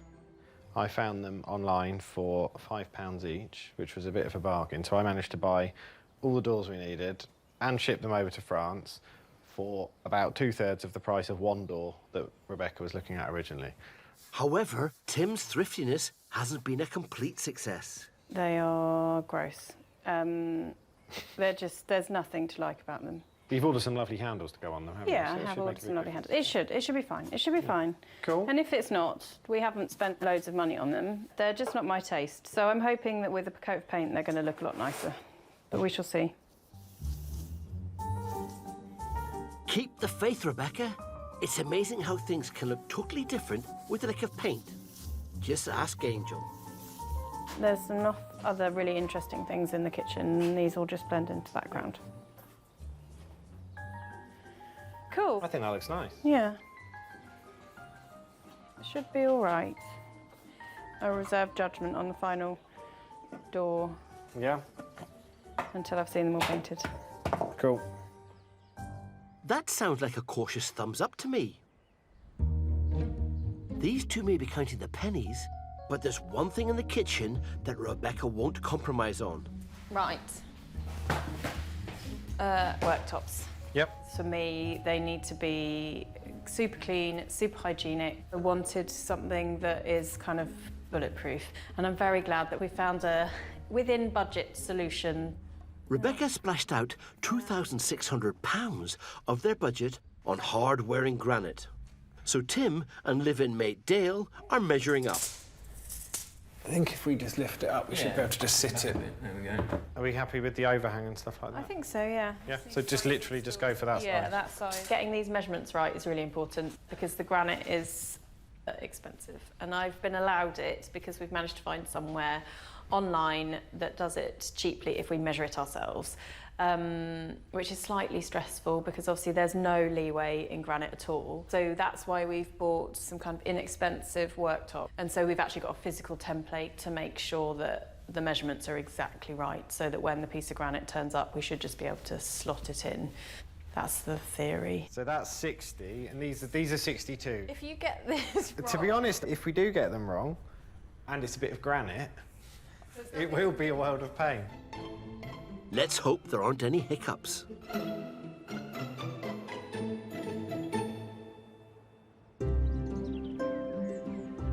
"90 miles south and a world away from granite worktops is the 19th century beauty Chateau La Grande Maison. Sitting in 3 acres of wooded grounds on the banks of the River Dive, it's home to musicians Ben and Billy, who have spent 8 years renovating it into a luxury guest house and events business. Living in a chateau is definitely hard work. It's not for the faint-hearted. You have to have a big imagination and a lot of energy. When times get tough, we just pinch ourselves and remind ourselves that we're so privileged to be in a place like this. Located close to the Loire Valley, the couple are preparing for the biggest event of the summer, the wedding of Billy's brother, Pete. As soon as my brother and his fiancée asked if they could have the wedding here, we didn't have to think twice. We said yes. I mean, this place comes alive when people fill it with love and laughter and music. I couldn't be happier. It's the most important day of their lives, and to be asked to do it is always an honour.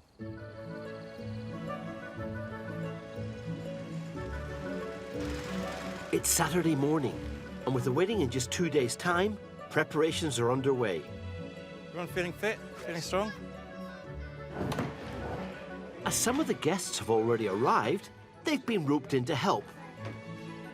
And that includes groom-to-be Pete, who's been drafted in to help stock the bar. Booze on the bottom, maybe? Yes. Heartbeat of a wedding, isn't it, Pete, the bar? Some people say it's the church, but... The church of the wedding. It's the most important part of the day, isn't it? Yes, yeah, exactly. With 60 guests and all the pressure on the Chateau's electric that entails, Ben needs to make sure the fridges stay cold. These electrics are 7 feet off the ground, which makes it a bit tricky to work on. I don't know why they put it there, but they did anyway. As if things weren't busy enough, Ben and Billy are hosting a pre-wedding barbecue this evening. I woke up this morning and remembered, oh yeah, house full of people. Oh yeah, breakfast. Oh yeah, massive list of jobs for the wedding weekend. 60 guests tonight. Lie in? No, not an option. But we're really excited because everyone's gathering and we're starting to see our family.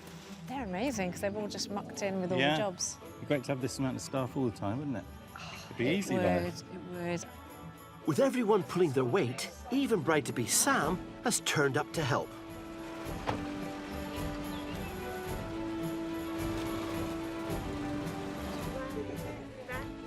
And with just 4 hours until the barbecue, there's still plenty to do.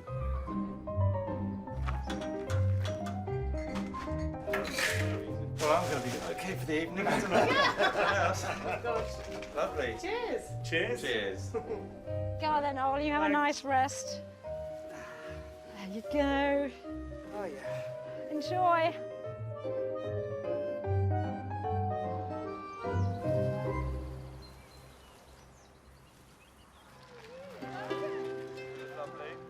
So, with a well-stocked bar and a house full of guests, the barbecue can begin. I think Ben's work has paid off. Yeah, the celebrations have begun. The weather has been beautiful. I'm excited. Are you excited? Really excited. Yeah? Yeah. So hopefully everything's going to go according to plan on Monday. Just a few days to go. Cheers. Cheers, Eileen. Cheers, Eileen. Cheers. But with the wedding the day after tomorrow, Ben and Billy can't afford to rest on their laurels, as there's still masses to do for the big day.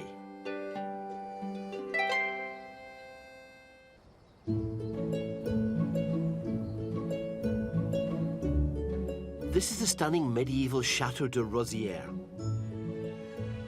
British writer Amy and French husband Mark moved in a year ago and have big plans to turn this 13th century gem into a relaxation centre and holiday destination. I'm really looking forward to getting stuck into the actual retreat centre. The luxury bed and breakfast is fabulous, but my passion is at starting on some of those projects. Situated an hour and a half's drive from Lyon, Amy and Mark have already started to restore the chateau back to its former glory. Although the continuing renovation work during the winter has somewhat tested Amy's resolve. I'm not doing another winter like this. We have come to some agreement after some very calm discussion that we will that we will not live in a building site again. Amy is very good at calm discussions.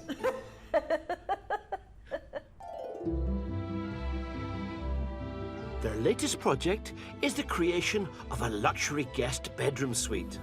Having already sanded the floor and stripped the old tiles from the ensuite bathroom, Amy's attention turns to making a cabinet for the double sink they found in the barn.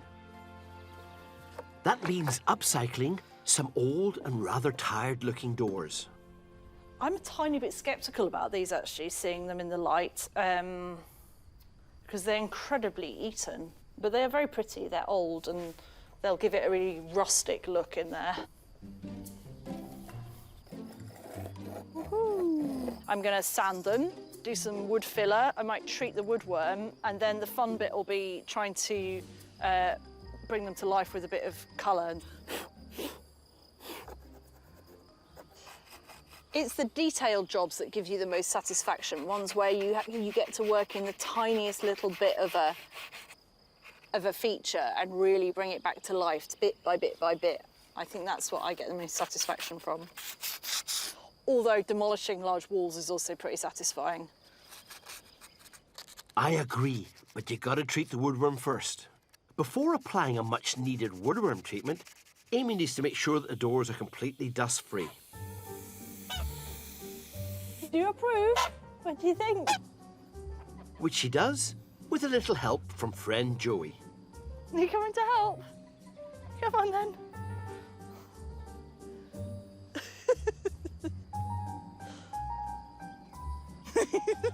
It's nibbling my leg.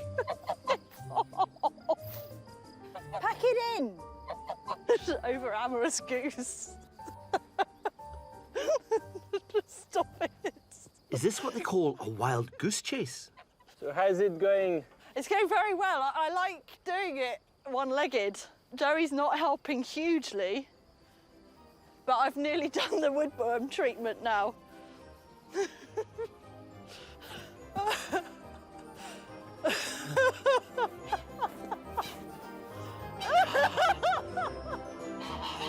Well done, Amy. A little bird tells me you're doing a fantastic job.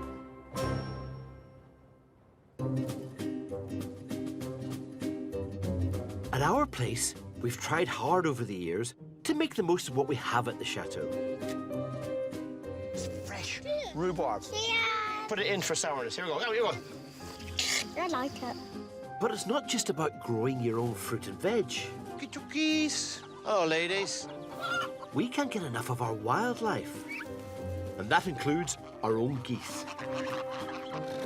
Angel and I found the perfect home for them in the 150-year-old piggery. God, it's magical. But, baby, I thought you wanted to live here when we argue. It's lovely, isn't it? After a spot of DIY goose pen design, It's a new take on breaking an entry. we transformed it into a palace fit for the layers of golden eggs. I like it. Now our geese have a roof over their heads. I want to give them freedom to run around. This is really exciting. And I've got 2 small helpers. They can't wait to get out, because when they get out, do you know what they're going to eat? What? The grass. But with hungry animals hiding in the bushes, I'm putting up an electric fence to protect the geese. Now. How's this going to work? You keep walking. Keep walking. No, keep it like that. Keep walking. Oh, man. It's quite a long way. Keep going. Dad? Yes? That's quite long. I need you to help me. We're not finished yet. This is going to be the start. There, how's that? Arthur, can you pick up that one and walk over there? What's this fence for, Arthur? For them to eat our grass off the It keeps them in, but it also is going to keep the foxes out. That's important. I want the children to help me with the second roll of fencing. However, that becomes a bit of a challenge. Hey! I can't see! Wow! Here we go. I've got another one to go out. Come on. No, go to your left. Which side your left? That side? Yes, pull harder. This is the edge of their cage, you see. We have to go all the way up to here. The idea is, this whole area, the orchard will be kept nice short grass because the geese lease it. So, cheaper eggs, grass cut, and you can eat them at the end. Just balances out. Look at this. Look, here's our geese. They can't believe their luck. Look, the geese are so happy, look. That's what we like. Oh, look, they're eating the grass, Arthur. And if it means I get free labour, I don't mind who cuts the grass.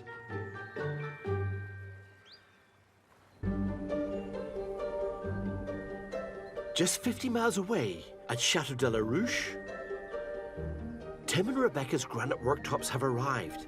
They've spent a big portion of their budget on them, so to save money, they've decided to install them themselves.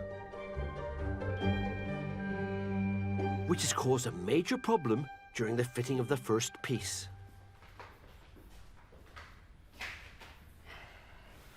I crack. Yeah, Oh no. that was a good afternoon's work. I don't think it looks too bad. Although incredibly durable, granite is made up of minerals pressed together that can fracture along natural boundaries if not supported.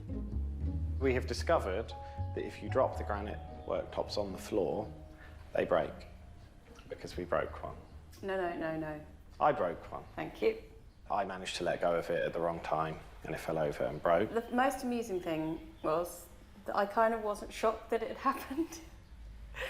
It will be fine. Yeah. Don't worry, chaps. It's all part of the character.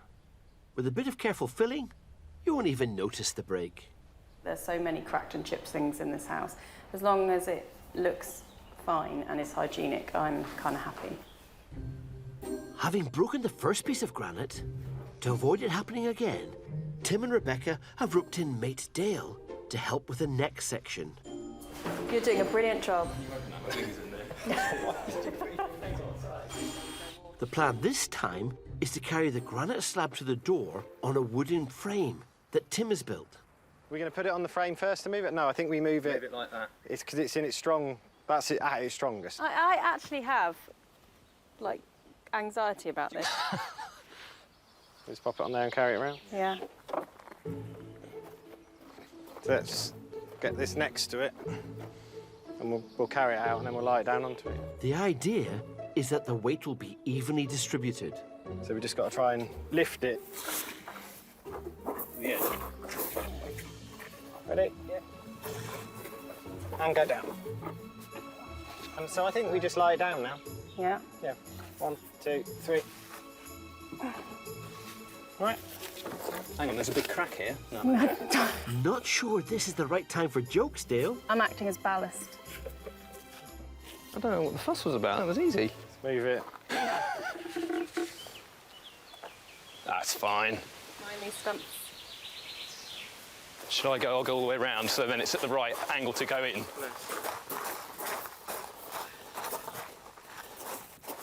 Ready? Perfect. I'm impressed with the frame. I think that's made a big difference. It's still in one piece, which is nice. Tim's plan has worked so far. I'm going to go and get the saw now. This piece here, this kind of diamond-shaped piece is coming out. Tim plans to cut out the hole for the hob, which will be tricky as this area is the weakest part of the granite. We need to get off these blue things. Yes, because the blue things are holding the granite. Okay. Be careful, because no, don't take that one out. To do this, they want to remove all the wrapping. Unfortunately, most of it is trapped between the worktop and the wooden frame. The plastic, we need to get that out from underneath it. It's the easiest way not to tip it up. So if me and Dale tip it on one side... And push it towards the middle and then tip the other side up and pull it out, yeah. This is a risky idea. You with us? Yeah. You sure? You don't look right, you with us. So you're going to lift it up? So we're going to slide it across a little bit. Yeah. Tip it up. Anything that's along that edge, just push down. Then we'll lay it back down again. Slide it the other way. Tip it up. Easy does it, chaps.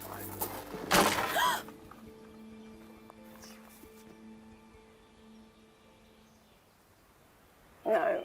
No. Actual, no. No. So the plan hasn't worked. That surprised me, how easily that broke. At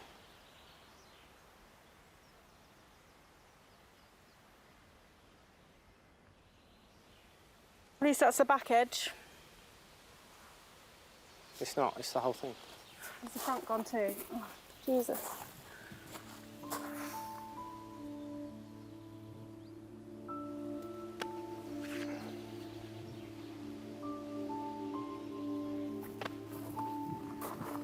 Okay, just cut the hole out. We can move it in 2 pieces and we'll fix that bit too. Because we don't have a choice.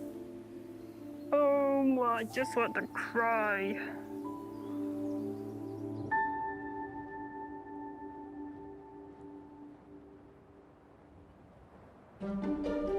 "90 miles away at Chateau La Grande Maison, there'll soon be tears of a very different kind.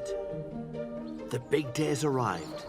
Musicians and owners Billy and Ben are hosting a wedding for Billy's younger brother Pete and fiancée Sam. We're really excited. Yeah, we're all in very good shape.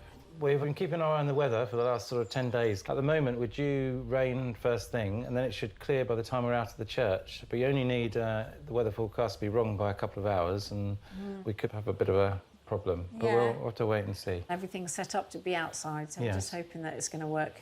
It's a hard thing to make a call on, but yeah, hopefully it'll be right. As final preparations are being put in place for the 60 wedding guests, as predicted, it started to rain. Although plans to eat al fresco continue as bride Sam gets ready. Anxious, but excited. I just kind of want to get it done now. Yeah. Not even the rain can put a dampener on the bride's mood. The three muses. Oh, beautiful. It's gorgeous. It's absolutely gorgeous. However, as the champagne is uncorked, outside, it's the heavens that have opened. It's not going to ruin anything, but it's slightly inconvenient that it's now raining. Hopefully it's just going to blow through. We can be fashionably late, as a bride should be. Luckily, the local church is just a 5-minute walk from the chateau.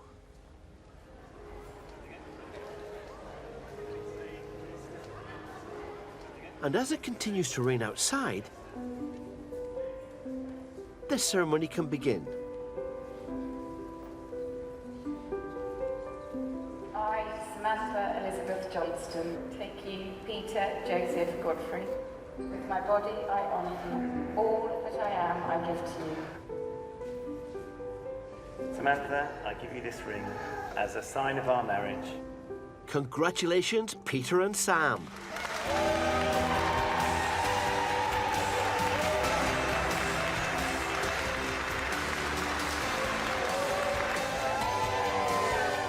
And the rain, which held off long enough for a little confetti throwing,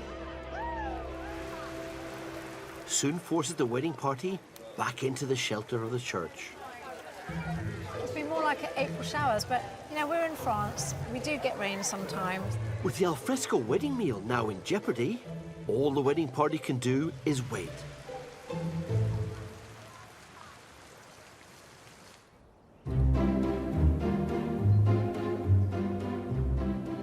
At Chateau Les Rosières in southeast France, Amy and Mark are in the midst of renovating their first guest suite.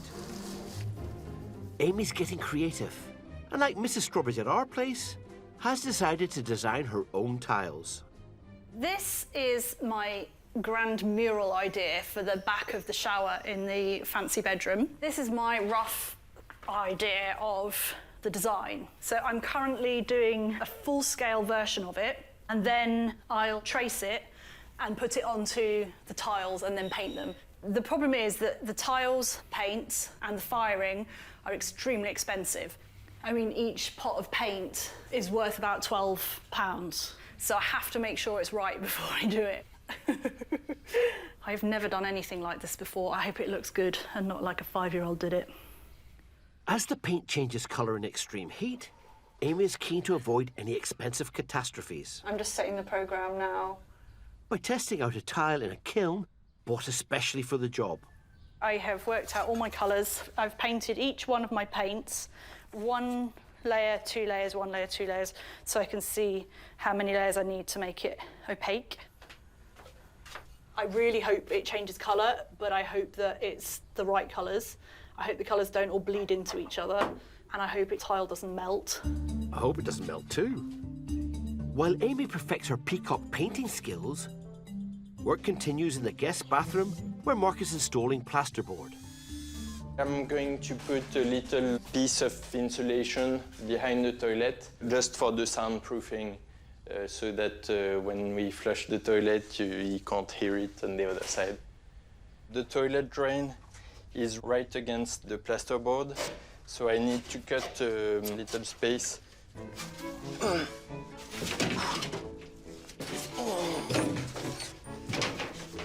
Amy? Mark soon realises that manoeuvring plasterboard is easier with 2 people. Amy? What do you need my help I with? think you deserved it a bit. I'm going to pull it from the top, and I need you to put a little spacer underneath in this corner. Yeah.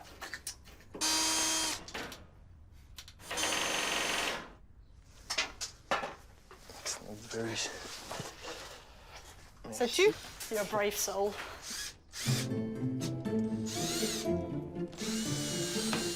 It could have gone horribly wrong.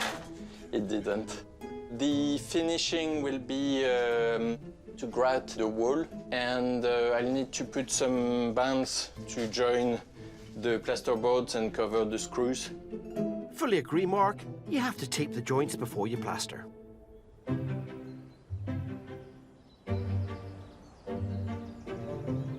Amy's test tile is ready to come out of the kiln after 8 hours firing and 12 hours cooling. It's all nice and cool, and it's looking good. Mark, come and see. Oh, that's nice. And oh, that's even better. Oh, look, it matches the hydrangeas. I'm really pleased with the colours, the way that they've popped out. I'm really happy that I obviously don't need an overglaze for it, so it's all lovely and shiny without that, because that would have been a whole other level of, firstly, technical ability that I don't have. I'm just going to draw the drawing onto the tiles and then crack on, paint it. Good. How long do you think it will take me? Couple of hours. Couple of days. Well done, Amy. It's always best to test things out first.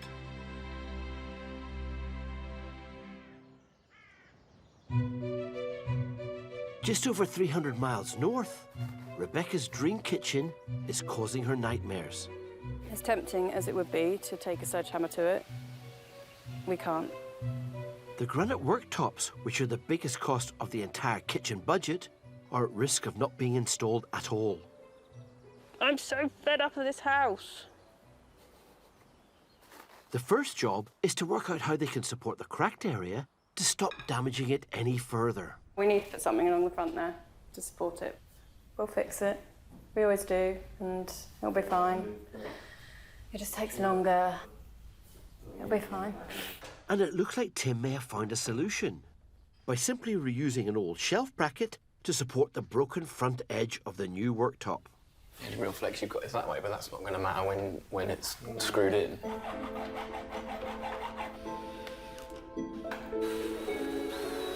Hopefully, this should solve the problem. But confidence is not high today, so I'm pretty sure something is going to go catastrophically wrong. I think the worst has happened. I think we're plain sailing. Oh, can I have a dog cuddle to make me feel better?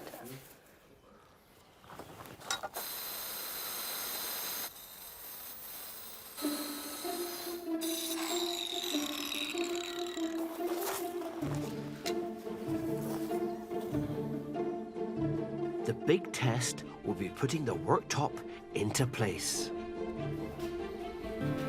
That's it. You're right. Here's hoping they don't do any more damage. Just to go that way a tiny bit. Ready, on 3. 1, 2, 3.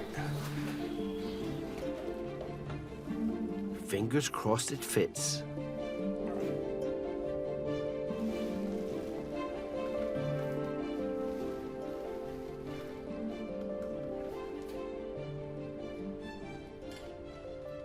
Perfect. I think it looks good.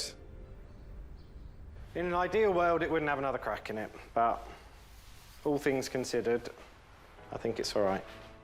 Well done, matey. Here's to the rest of the kitchen renovations going more smoothly.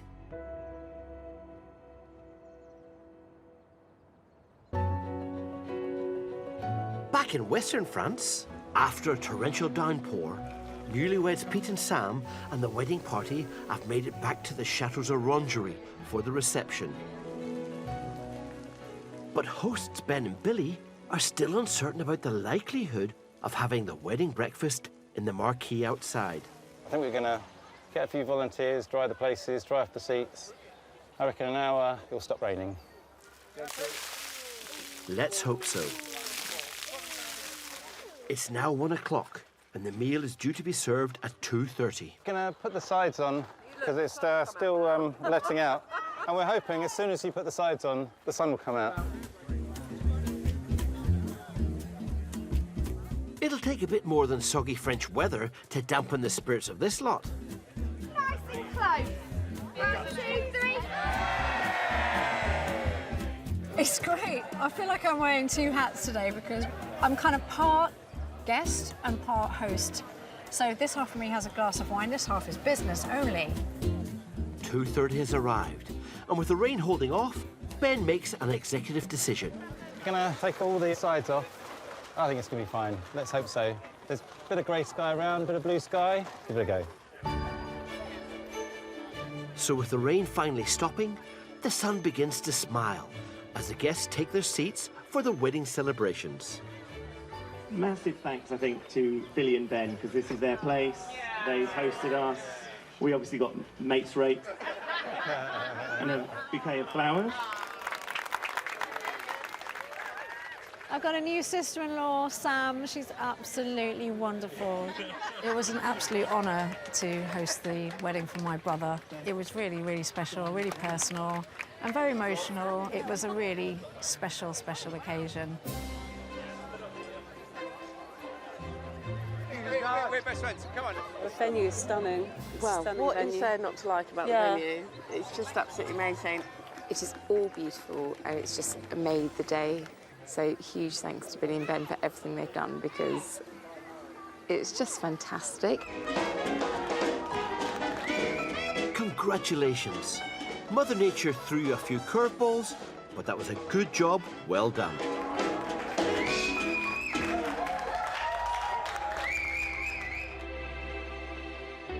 Ben and Billy have had a busy 6 months. Let's just take the duck one off and put this back on. With a little help from Angel. Lovely. And myself. This is a big old build. They turned an old storeroom into a wonderful library for book club events. Next on the to-do list for this busy pair is restoring their boathouse. With people already showing interest in their book club events, and with a busy upcoming year, it's clear Chateau life suits Ben and Billy. Oh my goodness. After 8 years, we've come so far. We work hard, but we're all here together. That's really, really special. And it just gets better and better, doesn't it? Yeah.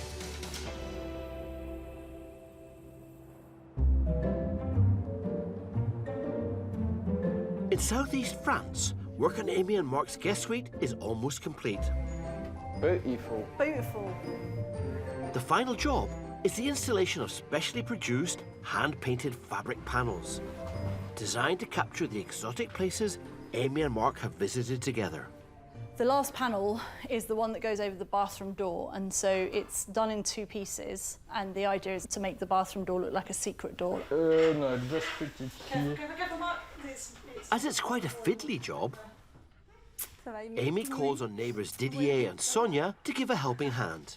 Can you see exactly where the one... It's only the bamboo that's important. The problem is trying to marry up the small piece with the big piece. The next thing we have to do is cut the door section out, so it's quite critical that we get this bit right. Because if we cut it and then change our minds...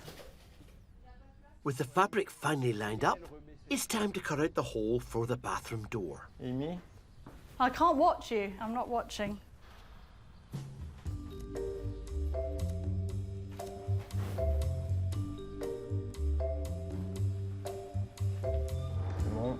It's not straight, Mark. It's on the wonk. I know.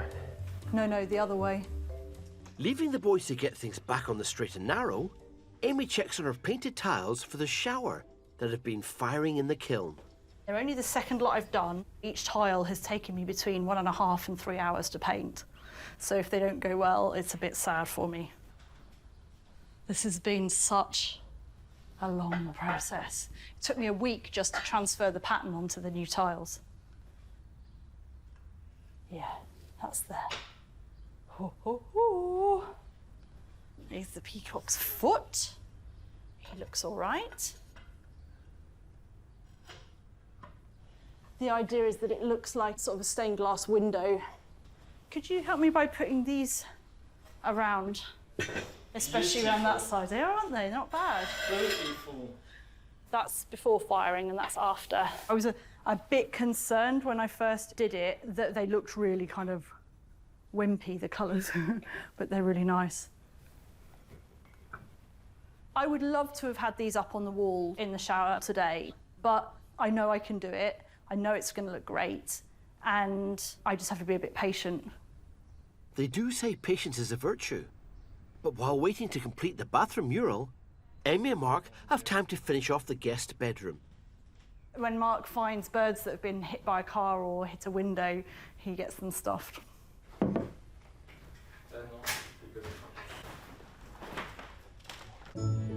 6 months ago, this room was dated, dark and dingy. Now it's been brought to life with beautiful hand-painted fabric panels, a delicate lace bed canopy and lovely antique furniture, transforming it into a luxury tropical oasis, ready for guests. Oh, it's just so lovely. I just feel like sitting in here forever and staring at it. This bathroom may still be waiting for its peacock mural, but this once outdated room is now a bright, beautifully painted ensuite with reclaimed marble sink and upcycled rustic cabinet doors found in their very own barn. I'm really pleased with this marble top. It was never something I would have chosen, but it just goes so well. It's so bright.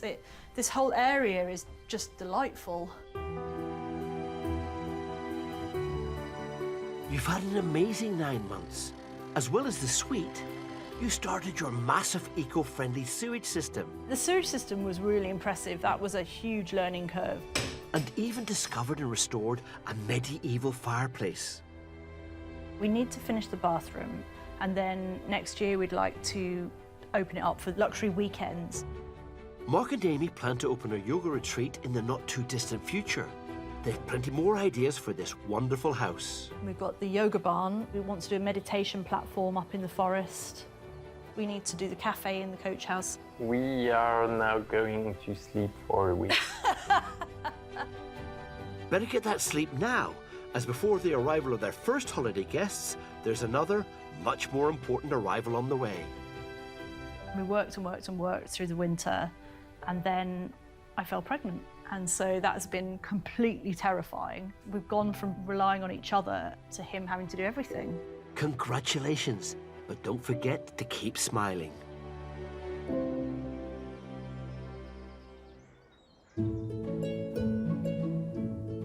"300 miles away at Tim and Rebecca's, the new kitchen is complete. All that's left to do now is a few finishing touches. I think the kitchen's as close to done as it's going to get. There's probably a few little bits and pieces. I'm sure Rebecca will find some bits and pieces that need doing. Like, we've got some extra lights and stuff to put up, but that involves making a big mess upstairs and taking floors up. So I'm saving that for when I've really got nothing else to do. Rebecca, meanwhile, is putting to good use those personalised tea towels and is already reaping the benefits of their much bigger kitchen. It's amazing for the business because it just means that everyone's now out of here, so I can get on and cook without people being in my face the whole time, and us juggling the renovations of the kitchen with trying to feed everyone in the chambre d'hôte. And it's much easier to keep clean, it's just much more organised, everything works. It's made a huge difference. When they moved in 2 years ago, the kitchen was spread over 2 adjacent rooms. Now, on just a shoestring budget, it's been transformed into a stylish and elegant one that will service their guest suites brilliantly. By doing all the work themselves, they've saved a fortune. I'm so pleased with how it's turned out. It's been a bit of a journey, but we've got there in the end, and it's kind of better than I imagined it would be. It is as per the first drawing we did of the kitchen. Yeah. A month after we arrived here. So it's a plan that has come to fruition. Yeah. All good? Yes. New kitchen. Cheers. Very nice. I think it looks very nice. Yeah. And with some resin, they've even managed to do a great job of fixing up the cracks on the granite worktops. I think the granite looks lovely. It finishes it off really. Yeah, and it is part of the story and a part of the journey of the kitchen. In the last 7 months, Tim and Rebecca have made huge strides forward. From struggling financially and fearing a return to the UK, It's survival mode. We're kind of eking things out to get us through to next spring. to being booked up all summer. They've also added a family guest suite, which will help increase their income. I'm definitely happy that we've managed to do the work on the house and the business is working. So, yeah, the plan is working. They've done a great job and are working on renovating more rooms and have even bigger projects in mind. Turning one of our outbuildings into a gîte. There won't be any granite worktops. No, there won't. Yeah. Next week, a whole new bunch of intrepid chateau owners get to work. Oh! There are some curious findings for one chateau owner. Why are there giant mushrooms? At our place, I save a few pennies, cheap as chips, to light up Angela's workroom. That's it done, isn't it? Yep. Another couple make the most of the gorgeous French weather. Here's the pool, here's the solar farm, here's the sun. Wow! It's so hot. That is too hot. And one busy pair have a smashing time. Uh-oh.